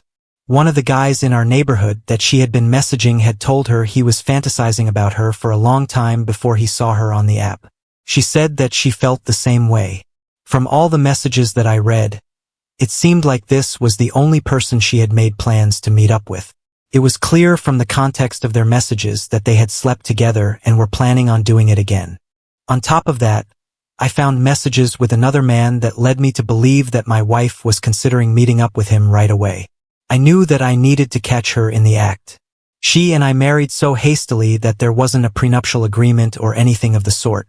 I needed to catch her and get evidence, and then I could proceed with a divorce. so I used my catfish profile to the best of my ability. The good thing about being married to my wife for as long as I was is that I knew exactly what to say to her to get her to fall for me. Within a few days of me using the app, she was willing to meet up with me. I gave her an address to a hotel and told her to meet me there. I was honestly kind of shocked when she agreed. It was extremely risky to meet up with a strange man on the internet, and she was willing to throw everything away for it. She had no idea who I was. Meanwhile, I had reached out to the wife of the man she slept with, and I told her everything. She was hysterical when I showed her what I found. I calmed her down and I convinced her that we needed to think logically, and we needed to catch them. I helped her make a fake profile too, and we were able to convince her husband to meet at the same hotel. Our plan was in motion, and all we had to do was confront them both. The time came, and we left room keys for both of them at the front desk and told them to grab them and head up. My wife arrived first, and she messaged me to tell me that she was waiting in the room and attached a picture of her in her lingerie. The guy she had been sleeping with arrived next and was clearly shocked to see my wife there. After a minute of them being in the room alone together, both his wife and I went and joined them. When we opened the door, both of them were silent as they watched us. My wife grabbed the blanket from the bed and tried to cover for herself because she was half naked. They tried to act like we were in the wrong for catfishing them, but they didn't have a leg to stand on. I told my wife that I was done with her and that she had really broken my heart with her actions. I could tell that she felt guilty about it, and she tried to once again put the blame on me for ignoring her when I was working. I told her that didn't excuse what she did. Both I and my neighbor's wife filed for divorce not long after that. We had mountains of evidence of their affairs against them. Apparently, he had been with many women since downloading the app. I was able to come out on top during the divorce. My wife didn't work, so spousal support was the biggest argument that we had. But my lawyer was able to get me out of payments. I got custody of our son, but she has visitations of him. The reasoning for that was that she was so easily convinced to meet up with a stranger online. They were able to convince someone that she could potentially bring a harmful person home. I feel like I'm picking up and starting anew with my life now. It's daunting, but I'm honestly glad that I found out about her true colors before we were 15 years into our marriage. Now on to the next story. Story 7. My ex gave his new GF my house key without telling me. When I found out, all hell broke loose. 6 months later, everything changed. I'm Emma, 28F, and I have a 6-year-old son, Liam, with my ex-boyfriend, Jake, 30M. Our story began when we met in college. I was a freshman and Jake was a junior. We hit it off immediately, bonding over our shared love for indie music and obscure movies. Our relationship moved quickly, and before I knew it, we were inseparable. Jake was my first serious boyfriend, and I was head over heels. We dated for 3 years through the ups and downs of college life. Jake graduated and got a job at a local marketing firm, while I continued my studies. We talked about our future together, dreaming of traveling the world and eventually settling down. Then, a month before my senior year, I found out I was pregnant. It was unexpected and scary. Jake and I had always been careful, but somehow it happened. We were both shocked and unsure about what to do. After many long, tearful conversations, we decided to keep the baby. It wasn't an easy decision, but we felt it was the right one for us. I took a year off from college to have Liam. It was a challenging time. Jake was supportive, but he was also stressed about providing for our new family. I was dealing with the physical and emotional changes of pregnancy while worrying about my future. My parents were disappointed at first, but eventually came around and became a great support system. After Liam was born, Jake and I tried to make our relationship work. We moved in together and attempted to create a family unit.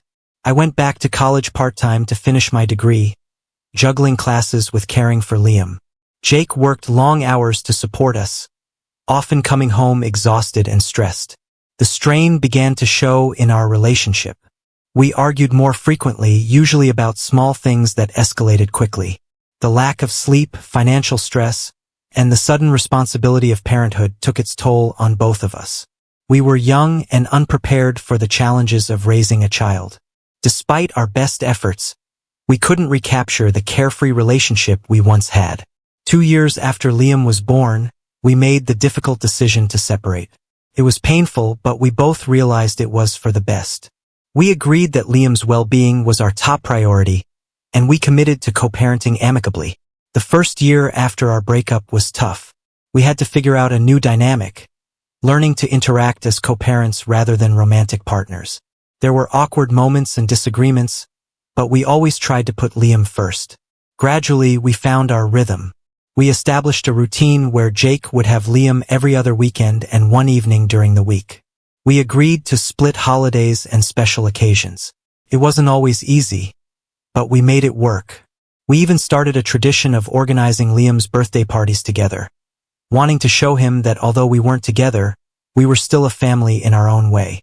Over the past 4 years, Jake and I have managed to build a respectful co-parenting relationship. We communicate regularly about Liam's needs, school, and activities.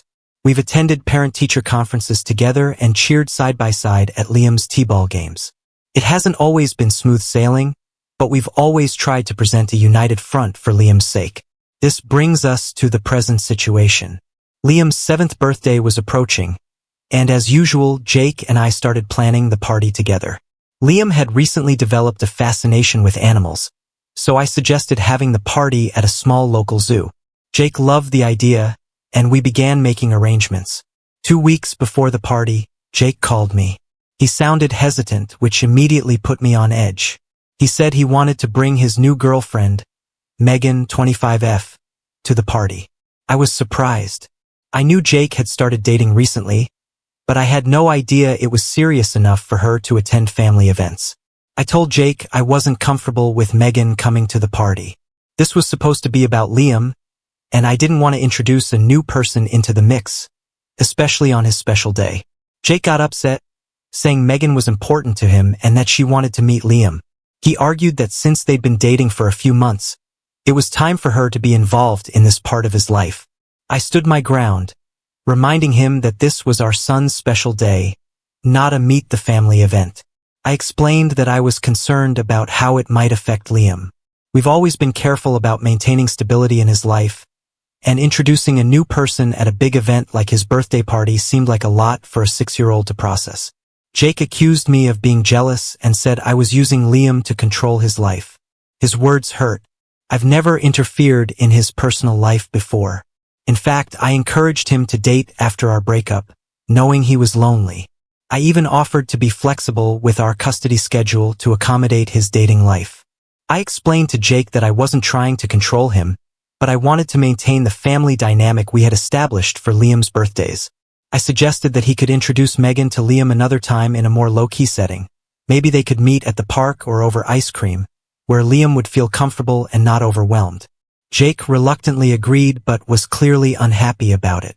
He made a comment about how I was allowed to make all the decisions regarding Liam, which stung. I've always tried to include him in decision-making, and I thought we were on the same page about putting Liam's needs first. The day of the party arrived, and everything went smoothly on the surface. Liam had a great time seeing the animals and playing with his friends. Jake and I managed to keep things cordial, but there was an undeniable tension between us. I caught him checking his phone frequently, and I suspected he was texting Megan. After the party, Jake's sister, Lisa, 27F, called me. Lisa and I had always gotten along well, even after Jake and I broke up. She's been a great aunt to Liam, often babysitting and buying him thoughtful gifts. So I was taken aback by the tone of her call. Lisa said I was being unfair to Jake and Megan and that I needed to accept that Jake was moving on. She suggested that I was holding on to hope of reconciling with Jake, which is why I didn't want Megan at the party. Lisa went as far as to say that I was using Liam as an excuse to keep Jake from fully moving on with his life. I was shocked by Lisa's words. Jake and I have been over for years, and I have no desire to get back together with him. Our relationship is purely about co-parenting Liam. I tried to explain my reasoning to Lisa, but she seemed to have already made up her mind about my motivations. Now I'm second-guessing my decision. Was I wrong to not want Megan at the party? Should I have been more accommodating? I really thought I was doing what was best for Liam, but now I'm not sure. Some additional context. When Jake and I first broke up, we struggled to find a balance. There were times when he would show up unannounced at my place, wanting to see Liam. It took us almost a year to establish clear boundaries and a proper visitation schedule. I'm worried that allowing Megan to come to the party might disrupt the stability we've worked so hard to achieve. Also, Liam has been asking questions about why Daddy doesn't live with us. We've always been honest with him, explaining that sometimes grown-ups who love each other still can't live together, but that we both love him very much. I'm concerned that introducing Megan might confuse him or make him think there's a chance Jake and I will get back together. I can't help but think back to my own childhood. My parents divorced when I was 8, and I remember how confusing and painful it was when they started dating other people. I don't want Liam to experience that same hurt and confusion, especially not at his birthday party. At the same time, I know Jake is an important part of Liam's life, and if Megan is going to be a part of Jake's life, she'll eventually need to meet Liam. I just don't think his birthday party was the right time or place for that introduction. Am I the one for not allowing Jake to bring Megan to Liam's birthday party? I'm torn between standing by my decision and wondering if I should have been more flexible. I want to do what's best for Liam, but I'm no longer sure what that is. Update 1. It's been about a month since Liam's birthday party, and a lot has happened. I want to thank everyone for their input on my original post. It gave me a lot to think about and helped me gain some perspective on the situation. A week after the party, Jake asked to meet up to talk. We met at the local coffee shop where we used to study together in college. It felt strange being back there, surrounded by memories of our past. As we sat down with our coffees, I couldn't help but remember the countless hours we spent there, poring over textbooks and dreaming about our future. Jake surprised me by starting the conversation with an apology. He admitted that he had overreacted about bringing Megan to the party and said he was sorry for accusing me of being jealous. As he spoke, I could see the Jake I used to know, the kind, thoughtful person who had been my best friend for so long. He revealed that he had been feeling guilty about introducing Megan to Liam and was projecting those feelings onto me. Jake confessed that he was worried about how Liam would react to him dating someone new. He shared a story from his own childhood when his mom started dating after divorcing his dad. Jake remembered feeling confused and a little betrayed, even though he liked his mom's new boyfriend. He didn't want Liam to experience those same complicated emotions. During our conversation, Jake also revealed that Megan had been pressuring him to meet Liam. Apparently, she comes from a family where blended families are the norm, and she couldn't understand why Jake was hesitant. This explained why he had suddenly insisted on bringing her to the party. Megan had been making comments about feeling like a secret, and Jake felt caught between his girlfriend's expectations and his concerns about Liam's well-being. As Jake spoke, I found myself empathizing with his situation. I shared my own concerns about disrupting Liam's routine and potentially confusing him. I told Jake about the questions Liam had been asking about why we don't live together, and how I was worried that introducing Megan might complicate things further. Jake listened attentively, nodding in understanding. It felt good to have an open, honest conversation about our fears and concerns as parents. We realized that we both wanted the same thing: to protect Liam and ensure his happiness. After talking it through, we agreed to take things slow and came up with a plan to gradually introduce Megan to Liam. We decided that Jake would first show Liam pictures of Megan and talk about her casually. Then, we'd arrange a short, casual meeting at the park where Liam feels comfortable. We both agreed that big events like birthdays or holidays would remain family only for now. I felt relieved after our conversation. It seemed like Jake and I were back on the same page, working together as a team for Liam's benefit. I even found myself feeling hopeful about the possibility of Megan becoming a positive presence in Liam's life if things progressed naturally. However, things took an unexpected turn last week. Jake called me late one night, sounding upset. At first, I was worried something had happened to Liam, but then Jake explained the situation. He had discovered that Megan had been going through his phone and had found our text messages discussing Liam. She had then taken it upon herself to message me, pretending to be Jake, asking for more time with Liam. I was shocked. I had no idea these messages weren't from Jake. Looking back, I realized that the tone and wording of those messages had seemed a bit off, but I had chalked it up to the text format. We had a long talk about it and Jake was mortified.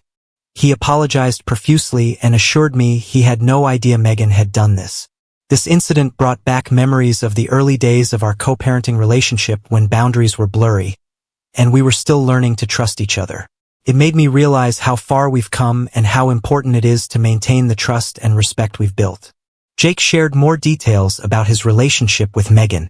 He admitted that there had been other red flags he'd ignored. She would often question him about his whereabouts and seemed jealous of the time he spent with Liam. Jake said he had attributed this behavior to her insecurities about dating a single dad, but now he was seeing it in a new light. This incident has made me realize that my instincts about not wanting Megan at the party were right, but for reasons I couldn't have anticipated.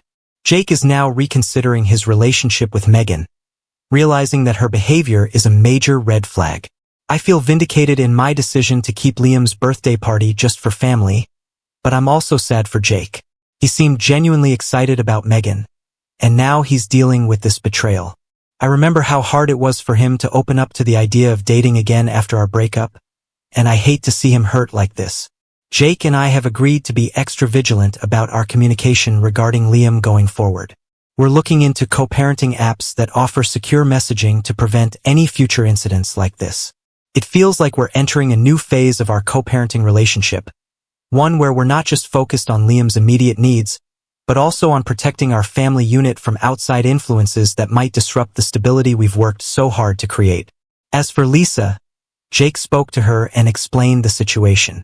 She called me to apologize for her assumptions and for getting involved in something that wasn't her business. Lisa admitted that she had been projecting her own desires for Jake to settle down onto the situation. We had a good talk, and I feel like our relationship is back on solid ground.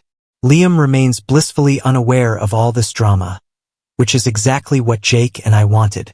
His memories of his 7th birthday are all about the cool animals he saw at the zoo and the fun he had with his friends and family. Seeing his happy, carefree smile reminds me why Jake and I work so hard to co-parent effectively. I'm grateful that Jake and I were able to handle this situation maturely. It's reinforced the importance of our co-parenting relationship and the need to always put Liam first. We're both committed to maintaining the stable environment we've created for him, no matter what challenges come our way. Update 2. It's been another month, and I have more updates to share. The situation with Jake and Megan has evolved in ways I never expected, and it's brought up a lot of old memories and emotions. After discovering Megan's breach of trust, Jake ended their relationship. He realized that her behavior was not only disrespectful to him, but also potentially harmful to Liam. I was proud of Jake for making this difficult decision, knowing how much he had invested in the relationship. However, Megan didn't take the breakup well. She started calling and texting Jake constantly, begging for another chance.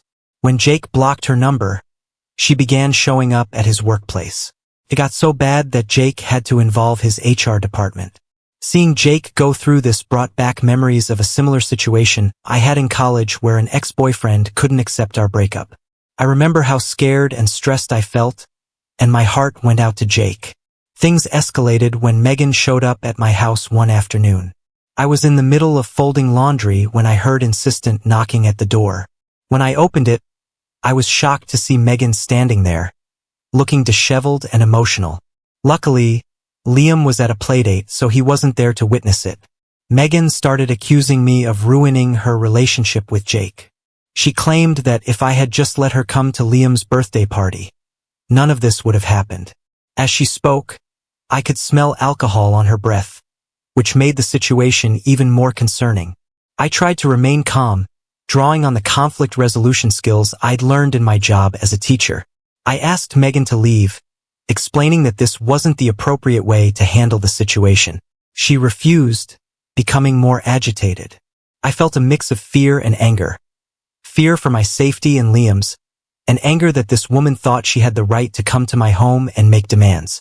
When it became clear that Megan wasn't going to leave voluntarily, I had to call the police. As I waited for them to arrive, with Megan still ranting on my front porch, I couldn't help but think about how this situation could have affected Liam if he had been home. It made me even more certain that I had made the right decision in keeping her away from Liam's party. After the police removed Megan from my property, I called Jake to let him know what had happened. He was horrified and came over immediately. As we sat in my living room, the same room where we used to watch movies and play with baby Liam, Jake broke down. He apologized over and over for bringing this chaos into our lives. Seeing him so vulnerable reminded me of the night he found out I was pregnant. We sat in this same room, terrified and unsure about the future.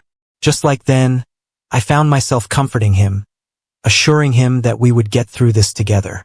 After this incident, Jake and I decided we needed to take legal action to protect ourselves and Liam. We met with a lawyer and filed for a restraining order against Megan. The process was draining, bringing up painful memories and forcing us to relive the scary moments, but we felt it was necessary given her erratic behavior. Throughout all of this, we've been careful to shield Liam from the drama. He knows that Daddy isn't seeing Megan anymore, but we've kept the details vague. We've simply told him that sometimes grown-ups realize they're not right for each other, just like when Mommy and Daddy separated. Liam seemed to accept this explanation, but I've noticed him being a bit clingier lately, especially with Jake. It breaks my heart to think that he might be picking up on the stress and tension, despite our best efforts to protect him. This whole experience has brought Jake and me closer as co-parents. We've had to present a united front and make difficult decisions together. It's reinforced our commitment to putting Liam's well-being first, no matter what. In a way, it feels like we've come full circle, from scared young parents to a strong team facing challenges together.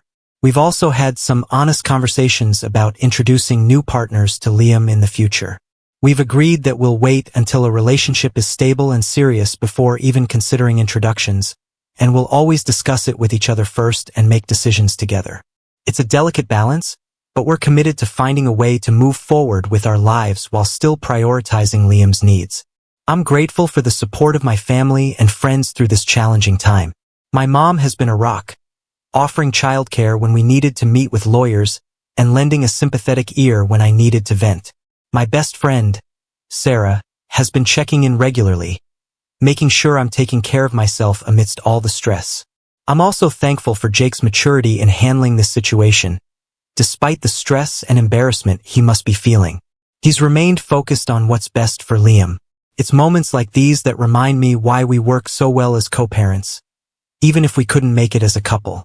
As we navigate this difficult period, I find myself reflecting on how far we've come since those early, uncertain days of parenthood. While I never could have predicted these recent challenges, I'm proud of how we're handling them. It gives me hope that no matter what the future holds, Jake and I will always find a way to put Liam first. Update 3. It's been 6 months since my original post, and I wanted to provide a final update on our situation. A lot has changed, and I'm happy to report that things have settled into a new normal. The restraining order against Megan was granted, which has given both Jake and me peace of mind. She hasn't attempted to contact either of us since the order was put in place. We're hopeful that this chapter of our lives is finally closed. The day we received the final paperwork, Jake and I shared a quiet moment of relief. It felt like we could finally exhale after months of tension. Jake has been seeing a therapist to work through the emotional impact of his relationship with Megan. He's realized that there were red flags he ignored early on, and he's learning to establish healthier boundaries in his relationships. I'm proud of him for taking these steps to better himself. It reminds me of the growth we both went through after Liam was born, learning to be parents and adults at the same time. As for Liam, he's thriving. The stability Jake and I have maintained seems to have had a positive impact on him. His teachers have commented on how well-adjusted and happy he seems, which is the best news we could hope for. Last week, Liam's school had a family day event. Jake and I attended together, and seeing Liam's face light up when he saw both of us there made all the hard work of co-parenting worth it. Jake and I have continued to co-parent effectively. We've even expanded our communication to include a shared online calendar for Liam's activities and appointments. This has helped us stay on the same page and avoid any misunderstandings. It's a far cry from the early days of our separation when we could barely coordinate a pickup time without an argument. We recently had to navigate another potential challenge when I started dating someone new, Mark, 32M. Learning from our past experiences, I was upfront with Jake about the relationship from the beginning. We had a mature discussion about how and when to potentially introduce Mark to Liam if the relationship progresses to that point. Jake was surprisingly supportive, which I appreciate. We agree that we'd wait at least 6 months before considering any introductions and that we'd prepare Liam together if and when the time comes. It feels good to approach this situation as a team rather than as adversaries. This whole experience has taught me the importance of maintaining clear boundaries and open communication in co-parenting relationships. It's not always easy, but it's crucial for the well-being of our child. I've learned that it's okay to trust my instincts as a mother, but also to be open to compromise and discussion. I'm grateful for how far Jake and I have come in our co-parenting journey. From the initial struggles after our breakup to navigating the challenges with Megan, we've grown stronger as a team. Our focus remains firmly on providing a loving, stable environment for Liam, and I'm confident that together we can handle whatever comes our way. As I write this final update, I'm sitting in the same room where Jake and I first learned we were going to be parents. So much has changed since then, but our love for Liam remains constant. While our path hasn't been easy, I'm proud of the family we've created and the example we're setting for our son. Thank you to everyone who offered advice and support throughout this journey. Your input has been invaluable in helping me navigate these complex situations. If there's one thing I've learned, it's that parenting is never straightforward, but with patience, communication, and a whole lot of love, it's possible to create a happy, healthy environment for your child, no matter what form your family takes. Now on to the next story. Story 8. My mother hates my disabled sister and blames her for our dad leaving us. She won't let me take custody. To preface this, we live in Austin, Texas. My 21-year-old self and my mom, 46, was 39 when she got pregnant with my sister, 6. A few days after her diagnostic screening confirmed it was a baby with Down syndrome, our dad moved out and filed for divorce. Without my dad's income, Mom had to sell our house and we moved to a different neighborhood. It was nice, but it wasn't an upper-middle-class neighborhood like the one we used to live in. During her pregnancy, she was committed to being the best mom to my sister, let's call her Mary, and me. A few weeks after giving birth to Mary, who other than Down syndrome had no other health issues, my parents' divorce was finalized. Mom got full custody and Dad got visitation rights twice a week, but I refused to see him and he didn't want anything to do with Mary. To this day, we don't have a relationship at all. Him and Mom were never very hands-on parents. I had a lot of nannies growing up, but I never thought both of them would end up being so. The finalization of the divorce hit my mom like a truck, and she spiraled into postpartum depression. I was a high school freshman when all of this happened, and on top of having to move to a different place where I didn't know anyone, I had to step up and help take care of my sister because my mom couldn't do it alone.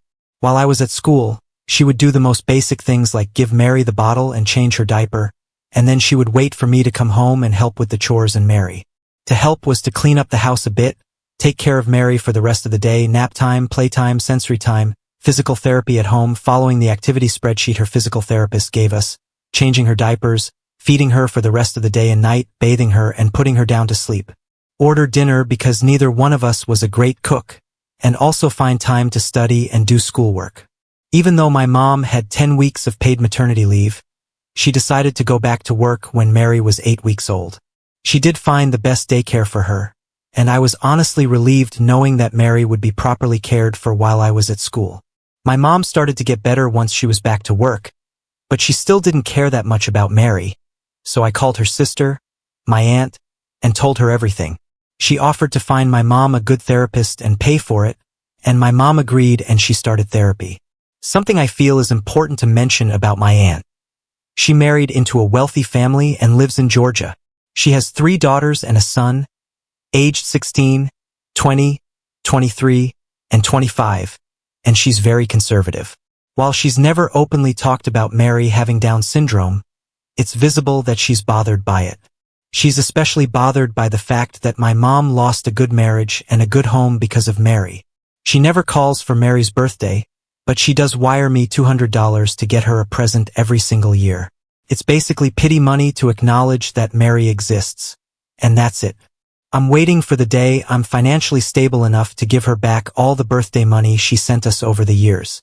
During high school summer breaks, My mom would be angry with me because I refused to work and make money for my own expenses. My father did pay around $2,000 in child support for Mary and me, but that money would go towards our health insurance, and whatever remained would be for me to buy anything Mary and I needed that wasn't food, medicine, or gas. I didn't want to work because summers were the only time of the year I could actually have some time for myself. Every summer, Mary would only be in daycare a few times a week for a few hours while I would do housework and run errands, and we would spend the rest of our time together. She certainly had some developmental delays, but by the time she was 3.5, Mary was already walking, talking, sleeping in her big girl bed, and she was potty trained. All of that because I worked with her, and I did whatever I could to make sure she was as independent as possible. Right around the time my mom stopped seeing her therapist, and she'd already been off antidepressants for a while, she was no longer struggling with depression. She just regretted having Mary, and making peace with that was the hardest thing I ever had to do. I always hoped that she would get better and that she would come around, but no medicine could help the way she disregarded Mary. I graduated high school, and even though I had known for years that college wouldn't be a part of my reality, it was a really painful time for me because it's something I wanted. Still, after a 1-month trial period at my friend's mom's event planning agency, I landed a full-time, well-paying job. Mom and I were a bit financially stressed because my portion of the child support ended when I turned 18, so this job really saved us, and I was so excited to finally start saving money and to give Mary her own room since we were sharing one. But since I got a new job, my mom decided to cut her hours and only worked part-time because she was tired of being the sole breadwinner, and she deserved to slow down and semi-retire. I was really pissed off because I had to pay for roughly 70% of all monthly expenses for the household while she would pitch in here and there and spend the rest of her money however she liked. She no longer felt obligated to financially contribute. I ended up getting a second job a few months later. It wasn't a full-time job because I worked from home and I got to choose my projects. I basically booked social media influencers with companies and helped them figure out if they were a good match for advertisements and campaigns. It was really easy, and I was able to make an additional $800 to $1,500 a month. After about a year, I had saved enough to buy a really good used car. My mom did get me a used car for my 16th birthday, but she didn't want to pay for all the repairs it needed. So I spent over 3 years driving Mary and myself in an unsafe car. I was proud of myself, so you can imagine the absolute shock that ensued when my friend called me to ask me why I was selling the car I just got. My mom posted photos of my car on her Facebook and put it up for sale because, according to her, I didn't need a fancy car. She said we could split the money, and I could get a more cost-effective car since I had to be more responsible with my finances. The argument that followed was our biggest one yet, and we ended up establishing some strict rules when it comes to our relationship from that moment on. Our mom became like a roommate to Mary and me. I even stopped calling her mom and started using her name. I did find comfort in knowing that Mary wasn't alone in this. Our mother was treating me the same, and it was not us. It was never us. She's just someone who never should have been a parent. I remodeled an upstairs office in our home and turned it into Mary's safari-themed bedroom. I got us annual Disney passes. We travel and go on little road trips together. I've learned to cook pretty well, and Mary loves helping me. I have 3 friends I consider family who love Mary and me unconditionally. It's a good life, a great life, so I hate the fact that I'm subconsciously victimizing myself because of everything I've kissed once. I've been on 2 dates with 2 different guys. I've never had sex. I never party. I take Mary to my hair and nail appointments. I take care of all of her medical appointments and therapy.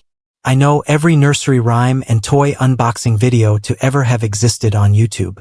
God, I feel guilty even typing this out, but I get overwhelmed with sadness and bitterness when I think of the life I wanted and never got to have.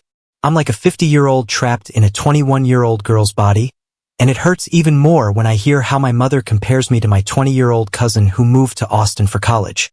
The 2 of them go shopping together. They have brunch together. She knows all about her fun college life, the boys she's dating, and she makes sure to always emphasize how lucky my aunt is to have such great, accomplished kids. Another thing she likes to do is mention how my other cousin has won several beauty pageants. And she only does this because my friends once asked me if I'd like to apply for our school's pageant. And she tried to embarrass me in front of them by saying that I couldn't win anything with my daddy's face. I throw myself a mini pity party whenever she kicks me where it hurts, And then I look at Mary, this sweet little soon-to-be 7-year-old girl who just finished first grade with the most smiley and star stickers from her teacher, and I feel so ashamed of myself. Quarantine has been difficult for us because we suddenly had to be home with our mother all the time. I had to coordinate my work and Mary's homeschooling, and I really tried to minimize all outings because Mary has asthma, which makes her high risk. My mother, however, would go to the store twice a day just to get out, or she would go to the park. Even now that things have started to open up, she was the first one to go and eat out and visit friends like it's no big deal. Because of that, another huge argument ensued, and I told her that we should go our separate ways if she'll let me take custody of Mary. I was serious, and she knew that. She told me that Mary has already caused her embarrassment because she had to divorce, and that she's not letting it happen a second time by making herself seem like she's unfit to parent. And she's right. I don't have much to go on, even if I wanted to take her to court to claim that she's unfit, at least not with this budget. It would completely drain my finances, and I would probably lose the case and lose Mary for good. She's not abusive or hostile towards Mary. She's just not anything towards her. It's not even because she does pay for a few things, and she will babysit if I have to run somewhere, but she's literally like a stranger, an SL roommate to us, not a mom. That really crushed me, and I was sitting in the kitchen thinking about everything when Mary came to ask me for a snack. I didn't hear what she said, so she talked back, and I yelled at her. I snapped at her for the first time ever, and she looked at me the same way she looks at our mother. I'm so terrified that I'll allow myself to become like her because she's just pushing my buttons whenever she can. At this point, all I can do is save money like crazy and gather copies of all my finances and bills as proof that I take care of Mary and wait for a few years until I can pay for a good lawyer and court expenses. I can't spend decades with this woman and wait until she dies and I get custody over Mary. I can't. I don't know what else to do to keep my sanity and, most importantly, to stop these feelings of self-pity and victimization because all they do is make me feel guilty, and Mary doesn't deserve that. I need a pair of fresh eyes to read this and give me some advice. Edit. I've been contacted by a legal advisor who does pro bono work, so I'm going from there. I also didn't want to make it sound like I have no money. I do. I have a great salary, and I have enough to afford things like Disney trips and eating out a few times a week, but I pay for almost all household expenses. I pay for insurance. I pay for everything that Mary needs, and that's why I don't have much in savings. I'm actually going to transfer half of the bills to my name and only pay my half. I know my mom well enough to know that she'll get a little mad, and then she'll use this to milk more money out of my aunt. I will also pick up extra freelance work, and since we've been actively quarantined, we've already cut back on a lot of expenses. With all of this, I'll be able to save even more to move out when the time comes. I don't want to drag Mary through court with Corona on the loose because she's high risk. I'll give it a few months until things hopefully calm down a bit, and then I'll take legal action. I just needed reassurance and encouragement that it is possible to find a way out. Edit 2. Oh, and I promise I will have my friends babysit Mary, and I will go out more post-Corona and do things for myself. Maybe I'll even start dating. I'll suck at it, but hey, we all start somewhere. It's really easy for me to feel incapable when I need help, but you guys made it clear that help should be welcomed. I don't think I've ever felt this much support coming my way. I've also been researching therapists for a while now. I'm not sure if I'll go to therapy right now because I want to tighten our budget, but it's one of my priorities. And yes, my mom and aunt really are a pair of Karens. Don't I know it? Update. Hey everyone. It's been about 1.5 years since I first posted here. I've spent the past few months debating whether or not I should post an update, and I decided to post one because this community had my back the first time, and that's what I need again.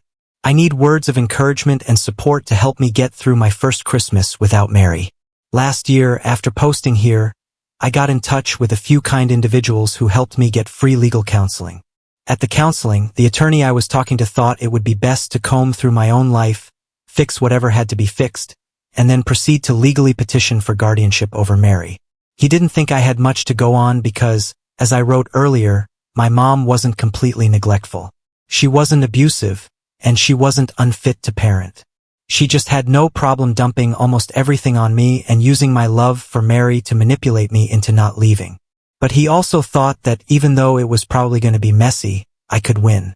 The only major problem was the fact that I had to move out and leave Mary behind. Moving out meant I could prove that I can provide a good, safe, and stable home for Mary all on my own.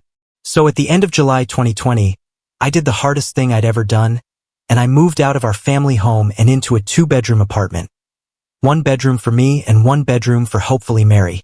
In that same week, I was laid off work at the event planning agency. I felt miserable and like I'd made the worst mistake of my life. My friends really saved me during that time with their emotional help and support because all I did was cry and worry about Mary. I had to gather all my strength to get over the paralyzing fear that started to consume me. I still had my side gig that became my main income, but I could never support the 2 of us with that. So on top of everything else, I started looking for another job. I got incredibly lucky with that, as a company I had worked with previously had an opening in their PR team, and they hired me. All of this, from the day I moved out until the day I got another job, lasted about 3 weeks, and during those 3 weeks, I would see Mary once a day for about an hour. Our mom allowed me to continue visiting her, and she was being weirdly calm through all of this, which made me believe that she lied up and her odds were better than mine. I started reaching out to Mary's teachers, other parents I was on friendly terms with, her doctors, a few of our family members. I was basically looking for people who could support me in writing and let the court know that I was the one taking care of Mary. I also made copies of every document and receipt I had that could support my claim. My friends pitched in and gave me $1,500 of their own money to help me with the potential cost of everything. And then the most unexpected thing happened. My mother called me and told me she would willingly give up legal custody of Mary and petition to have it transferred to me. Those 4.5 weeks that she spent taking care of Mary all on her own were enough for her to realize that she didn't want that. She was never a mom to Mary, and she had no intention of becoming one. I think that realization hurt her deeply because during those weeks, she did try. I could tell, and Mary in fact did tell me that mom was nice to her, but that was not the life she wanted to end. Even though I was terrified that our mother would put Mary in a care facility after I moved out, I was happy that she admitted defeat to herself and did what was best for Mary. I felt like I could finally breathe. Things were going good. The whole legal process was a bit delayed due to COVID, but it didn't take too long. Mary moved in with me. We had a lot of catching up to do. I had a lot of explaining to do because she was so overwhelmed after I moved out of our house. We were settling into our new routine. We were happy. At the same time, COVID restrictions kept changing. School had already started, and I was terrified of navigating through it all. Mary had asthma that was fully under control, and she would only have minor flare-ups during allergy season, but it still made her high risk when it came to COVID. I held off on sending her back to school for in-person learning. I worked from home Tuesday through Friday, and I only had to be in the office on Mondays. During that time, Mary would be at home with a nanny who was tested every time, and later on, she was vaccinated too. But the isolation was slowly getting to Mary, as she was highly social, so I agreed to taking her to 1 playdate a week and 1 outing of her choice per week, which was usually shopping. We did go on daily walks and little trips to nature, but that was usually just the 2 of us.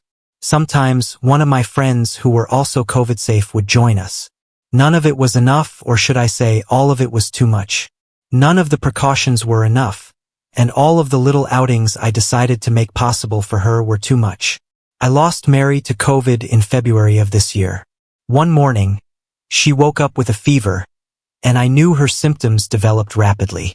Her lungs lit up like a Christmas tree on the X-ray, and she was hospitalized on day 2 of her hospital stay. She had to be put in an induced coma and placed on a ventilator. She was doing well for the first week, and then her blood pressure started dropping rapidly. My heart shattered into a million pieces when I saw the caller ID on my phone at 11:26 p.m., and it's been that way since. Our mother, who is fully blaming me, has moved back to Georgia to live with her sister, and I've been both alive and dead since the day Mary died. I haven't visited her little grave since the funeral. I pay someone every week to go to her grave, leave flowers for her, and clean up the previous ones.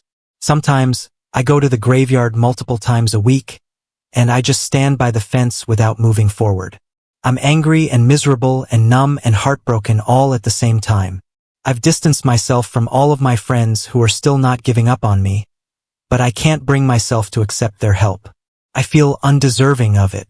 I feel responsible and guilty, and like the only way I should be allowed to live my life is in complete pain, because if Mary doesn't have a happy ending, why should I get to have one? I know I need help in therapy, and I have to learn to live with this, but I don't want that now. I want to spend my days in silence, talking only at work when I have to, and I just want to barely survive. I don't even feel worthy of suicide because my brain is telling me I'm undeserving of the easy way out. But if I share this with you, and I'm grasping at straws here, maybe someone will say something that will give me a drop of strength to at least get through the holiday season. Nobody loved Christmas more than Mary, and these days, the pain is suffocating me as I look around and see how festive everything is. But the pain is the only thing I have now as a reminder of how much love I had and still have for my Mary. I feel like a grain of rice being crushed by a mountain of horrible emotions. And right now, this is the only way I can ask for some form of help through all the guilt and shame I'm feeling. Edit. I'm sorry for not being able to disclose everything without doxing myself. Mary was hospitalized for weeks. She was doing well for the first week, but anyone who has been on a ventilator themselves or they know someone who has also know it's a very, very slow process. Unfortunately, I wasn't given a lot of hope on week 2 in the following weeks. At the time of her death, Mary was COVID negative, but her little body was so tired from fighting, and her blood pressure was the first thing to worsen her already fragile condition. So even though she was negative to the virus when she died, it's still what took her away from me. Without it, none of this would have happened. To everyone asking to send me something, I'm grateful, but I refuse. You can always give to those who are truly in need. I'm doing okay financially. Now on to the next story. Story 9. Why doesn't CPS take this girl's kid? So a while ago we went out to a bar. I didn't drink. I just went to watch a show they were playing. But it was fun. I went with my best friend and her friend. After like 4 hours we went back to the new girl's place. She had left her 7-month-old daughter alone the entire time. She lied to me and said the baby was 1.5. As if that makes it better. I stupidly did not call the cops because my friend begged me not to, but I did call CPS the next day. From what I heard, they did visit her and have been talking to her. So, flash forward to today.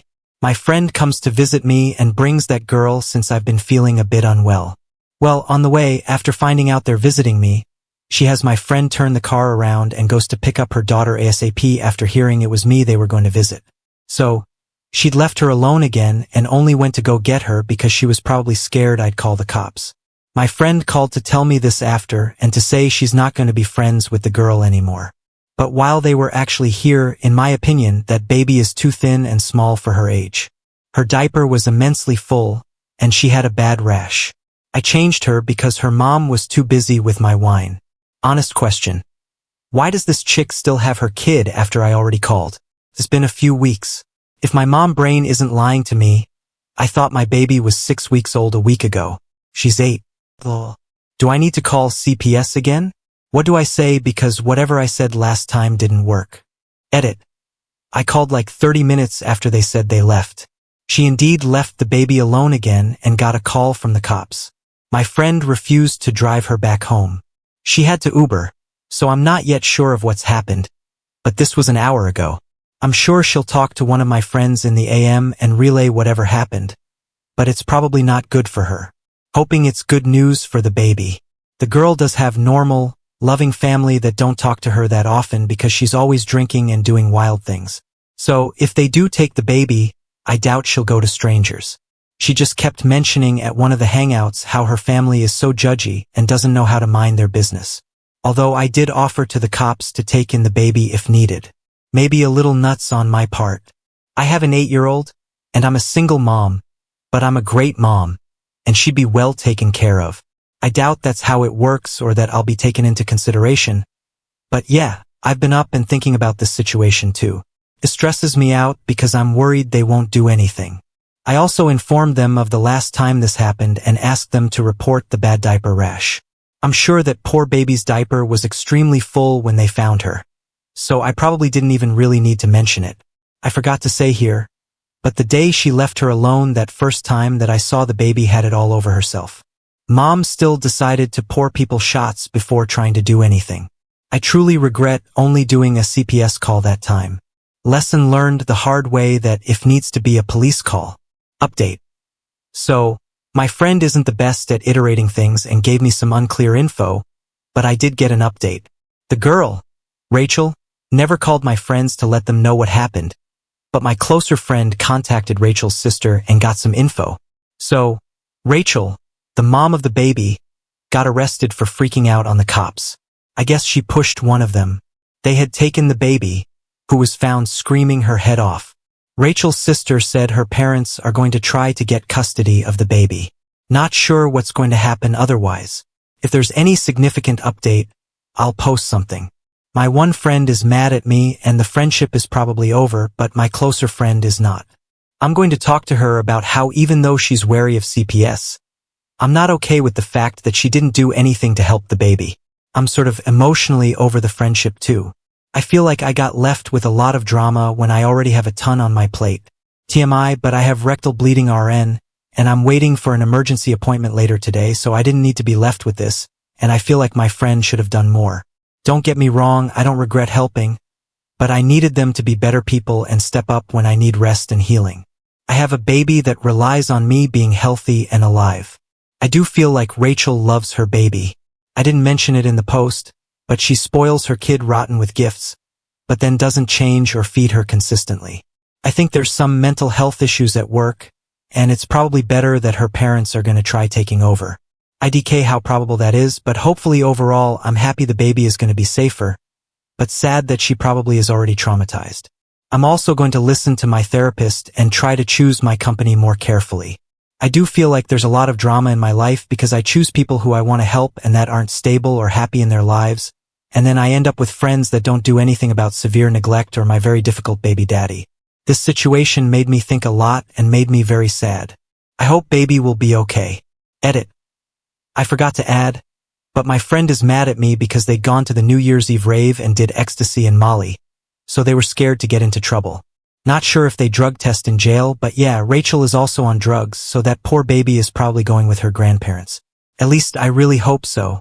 I've also realized that I just need more mature and calm friends. I indeed had wild party days, although I was not a drug user, but those are behind me, and I'm focused on my daughter's school. Not all of my friends are like this, but about half are my old party friends. I think we're just not compatible anymore. We have reached the end. If you enjoyed this video, please be sure to like and subscribe to the channel for more videos like this, and give us your thoughts about the stories in the comments section. Thank you and see you in the next video.